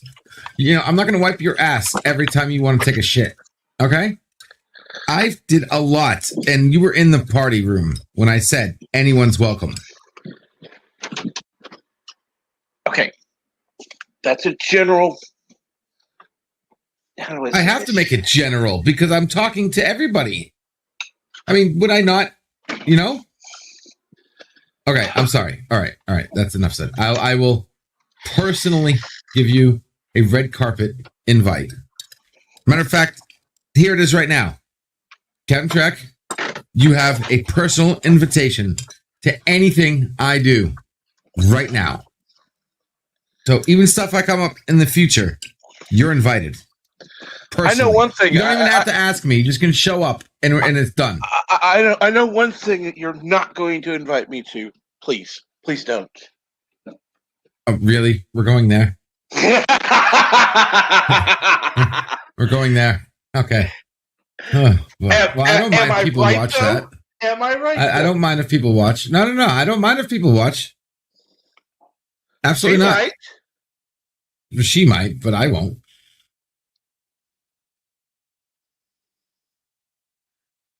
And cool, Resident Germ. Hope you have a good breakfast.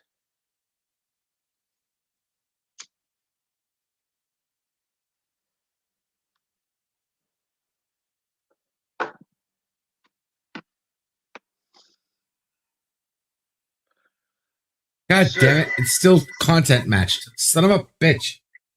Oh, fucking shit. This is really aggravating. Yeah?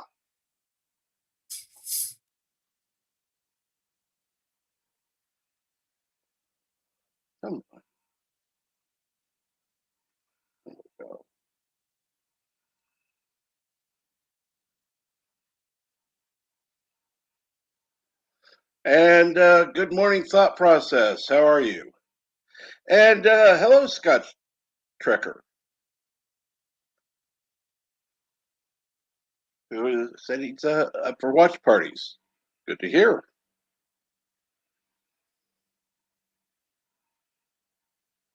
All right, what I think I need to do is I need to do a small something. I got to do something.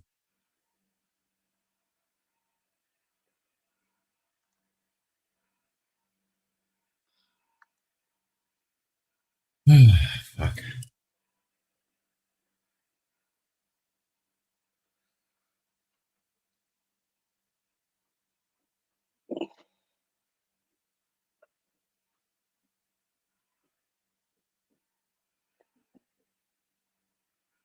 Oh, there are a couple people I'd like to meet. Never get the chance to, but be fun. And good morning, Jack Showroom.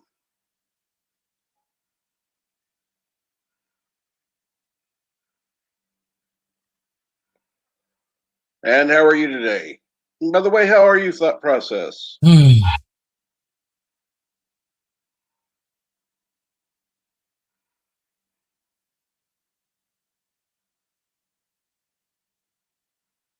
Let's see here.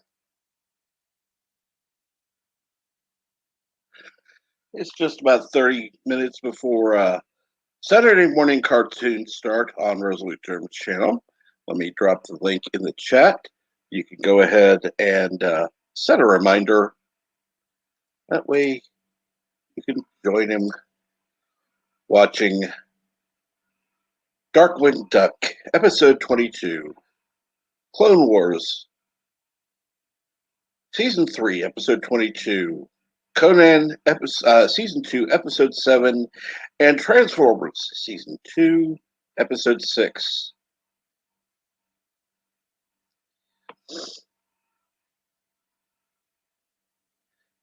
All right. And here is the link.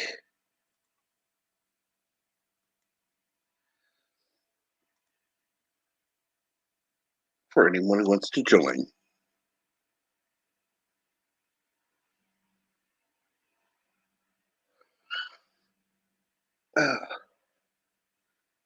process says,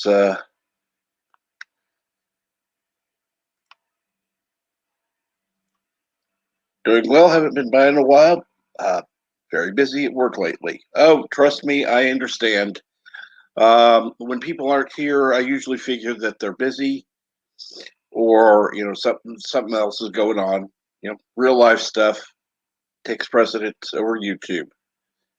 And I even have a few people who sometimes I want to smack because they don't talk in chat, but they end up writing a message to me later about something that was said, so I know they were watching.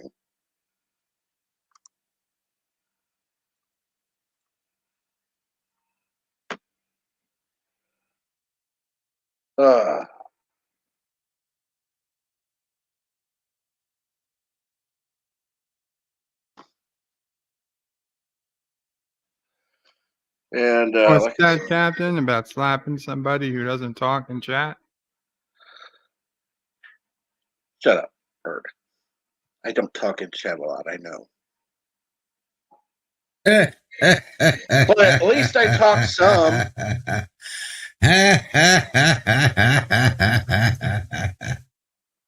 What are you yelling at now? I get laughing at now. Cackling. Nothing. Nothing at all. Sorry. My bad. No, nothing. Nada. Zip. Zilch.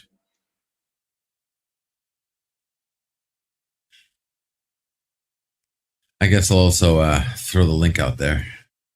Boom, boom, boom, boom, boom, boom, boom, boom, boom, boom, boom, boom, boom, boom, boom. Yeah, I thought it was weird because I saw you on 2 channels this morning. Then I realized it was a premiere over on Cardinal. Oh, so no. So the infamous backstage will be open today. There's the link. Anyone who wishes to join us. We had an interesting conversation last night in the backstage. I will be editing that today. Everyone said it's okay to go live with it, so I will be uploading a interesting conversation that we had during a full backstage yesterday, so you guys can see what happens in the backstage. Yeah, but you're all welcome. Offline chat, come hang out. The only reason it's being edited is for personal reasons. Yeah, just have to cut out a couple things. That's it. Just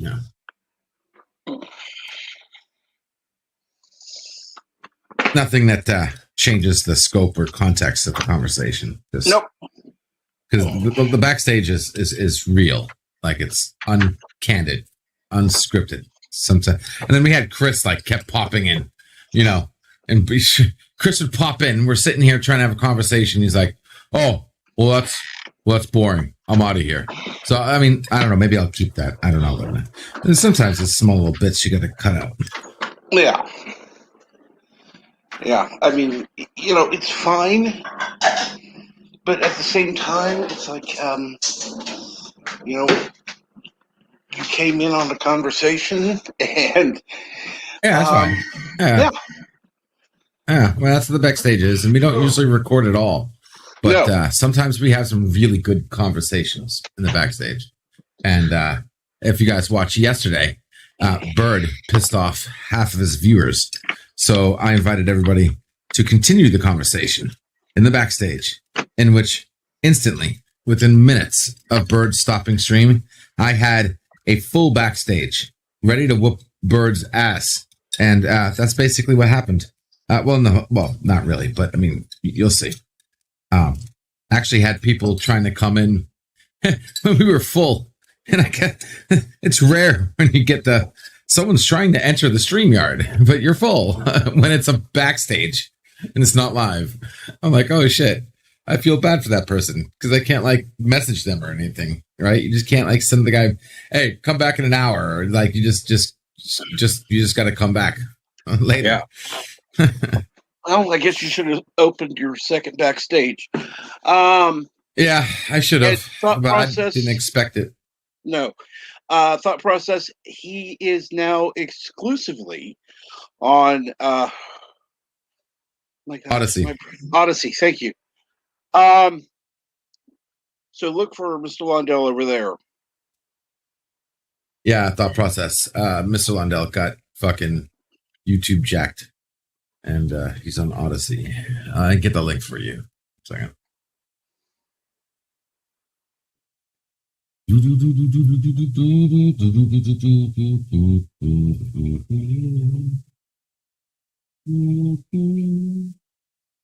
I got it right here.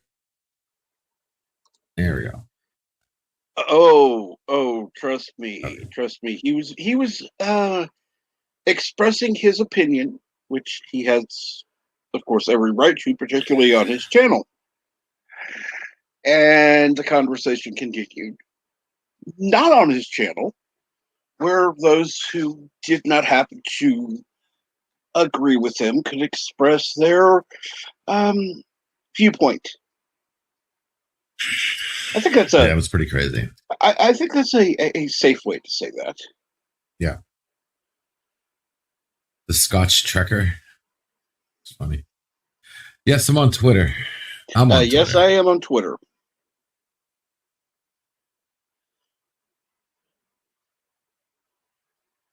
And yes, anyone who appreciates Mr. Lundell, please go to Odyssey and follow him there. He has awesome movies, and unfortunately, YouTube fucked him over. So, yeah. No, I'm growing on it. I'm actually growing. I'm at 31 followers. I'm growing faster on freaking Odyssey than I was on YouTube. Here's my you are Odyssey. You're welcome. Thought process. Again, we like to support the community, and even though Mr. Lundell does not have a channel on YouTube anymore, he does still keep a presence here in our chats, and well, at least others. And goes on other streams. So it is he's still around. Just in order to watch his streams, you have to go to Odyssey.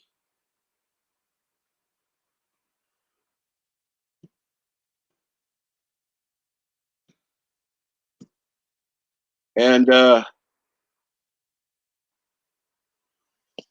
yes, thank you, LDG, for also putting in your Odyssey.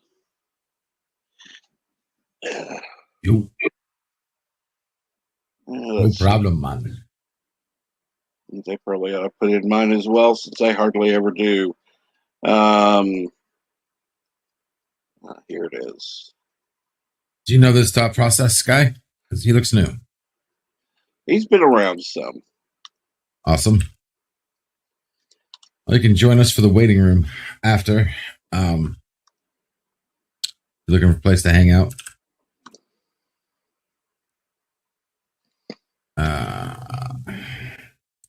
Of the waiting. And I will not be going to the waiting room immediately following this, because I will be going. No, you'll be over there. I'll send everybody over for cartoons. So, yeah. But whoever doesn't want to watch cartoons will be chilling.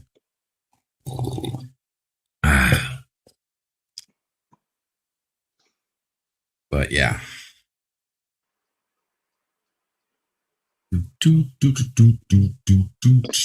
And yes, once you go there, make sure you bookmark it. It's a good place to go. And good morning, Cam. You're at 24. Nice. Right behind me, Cap. Stay close. What up, Cam? Okay, people, it's time to follow me on Odyssey, because we can't have LDG in front of me. That's just wrong. I'm not in front of you. I'm next to you. Just my belly sticks out. That's it. That's all it is. Okay. My belly's That's the only part of him that sticks out. Is that the voice of experience? Yeah. Okay. Yeah. You know what? Yeah. Yeah.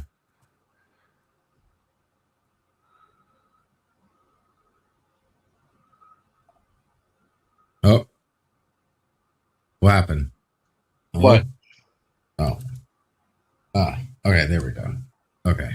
Yeah. And how are you this morning, Cam? Always good to see you.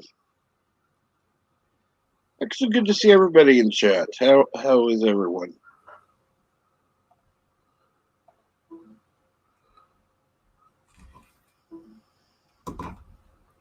And of course, Cam is laughing at Bird's reaction. Thank you, by the way, Bird. Thank you.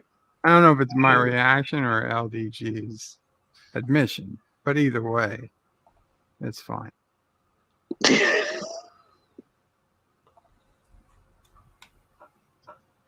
Yeah, but I'm sure he's not going to clip that out.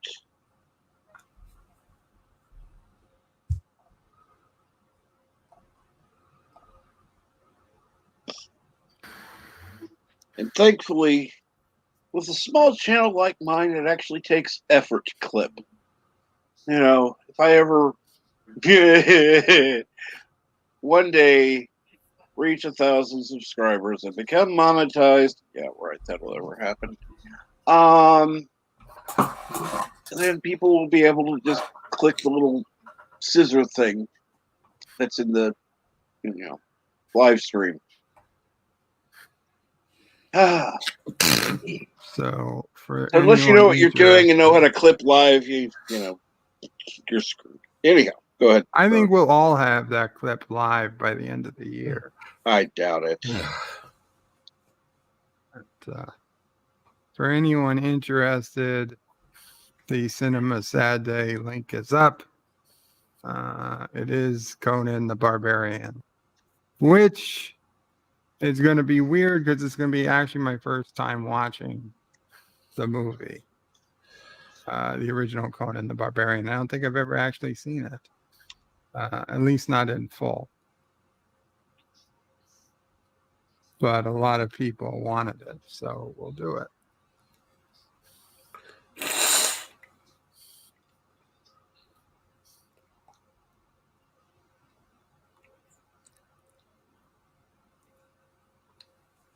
I haven't seen it in a while. I'll probably be checking that out.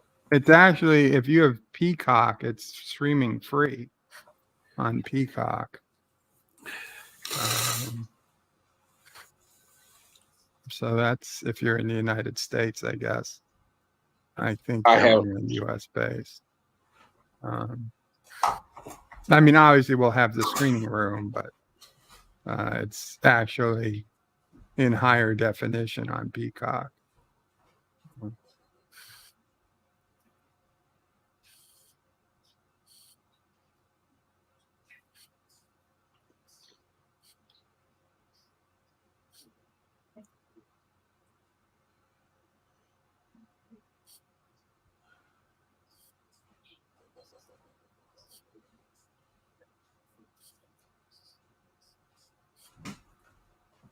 And good morning, Mar. I think my connection is going right now.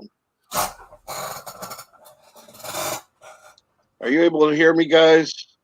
Yeah. Yeah, I can hear you. Oh, whoops. Okay. My bad. I was echoing in the backstage. Okay. Let me check this update real quick.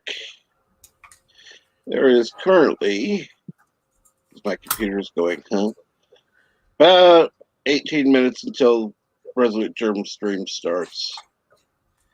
Which means we're going to be going a little bit longer here. So, Bird, what time are you going live today? 3 p.m. Eastern. Twee, like always. 3 p.m. Eastern. Always twee. Well, always on Saturday and Sunday. Yes. Yeah, right. There have been a couple of times he's changed it, but for the most part, yes, 3 p.m.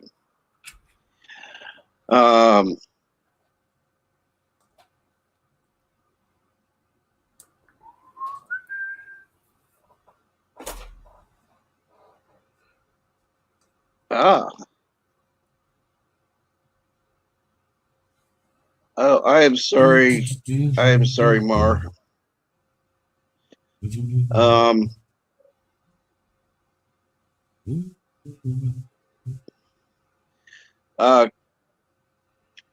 damn it.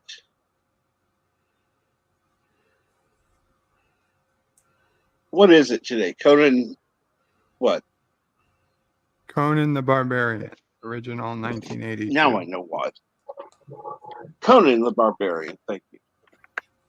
Arnold Schwarzenegger. Now I know why the computer was going,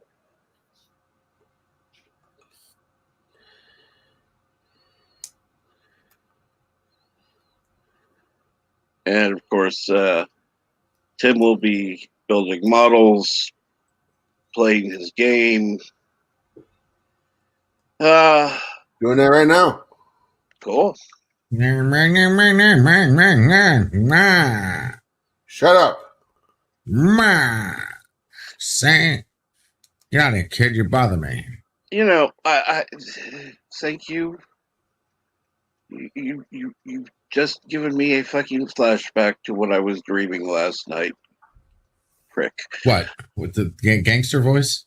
No. See, I had a bad dream. Of course, it had several people who come on the panel in this dream. Of course, we were on a live stream. My dream. Fortunately, though, I got to tell everybody, except Yvette, of course, just shut up. What's that different than now? No, because you all actually did it. Okay, so it was. That's why it was dream. Okay, exactly. And I am sorry you're not feeling well, Mar. Take care of yourself. Take it easy, Mar, man. Rest well.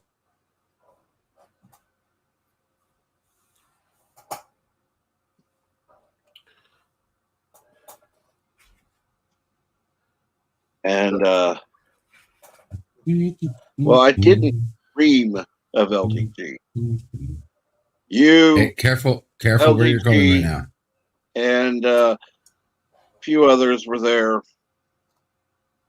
And you were there, and you were there, and you were there. And I got to tell you all to shut up. So, oh my. At least is that like your favorite thing? Like, is that what it is? Like your wish is to like have us actually shut up. No, that's funny. Well, sometimes. But... Yeah, that's what I meant.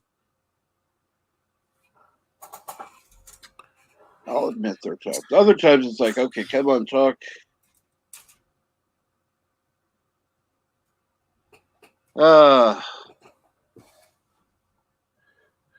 You know, you those times when you want us to talk, you need a clip of Ripley grabbing Gorman from Aliens. Do something. That's perfect. Right. Resolute Germ, got news for you. That's called a nightmare. What did he say? I have a bad dream every day. Bad dreams every day between 6 and 3. Then I get out of work. I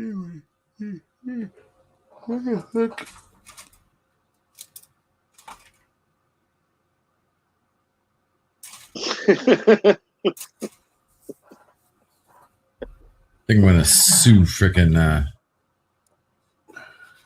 think I'm gonna sue YouTube.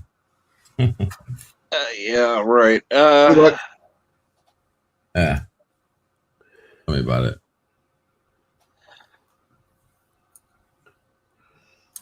But let's see here. We are getting up to getting close to 3 hours, 50 minutes. I think I'm going to go ahead and wrap things up. It'll give me a little time to go over to Resolute Germs. Do a couple things first. But I do want to thank everybody who has been on the panel and who has been in the chat. Thank you very much for coming. I can't even remember everybody's name, so I'm just going to thank Bird and Yvette and everyone else. Thank you all for coming. You have a great day, and please make sure you're subscribed because, YouTube has unsubscribed many people in the past few days, few weeks. So, if you think you're subscribed, make sure you are. If you like the video, if you like this, go ahead, click like, whatever. Share it out. And again, thank you and have a good day. Yay.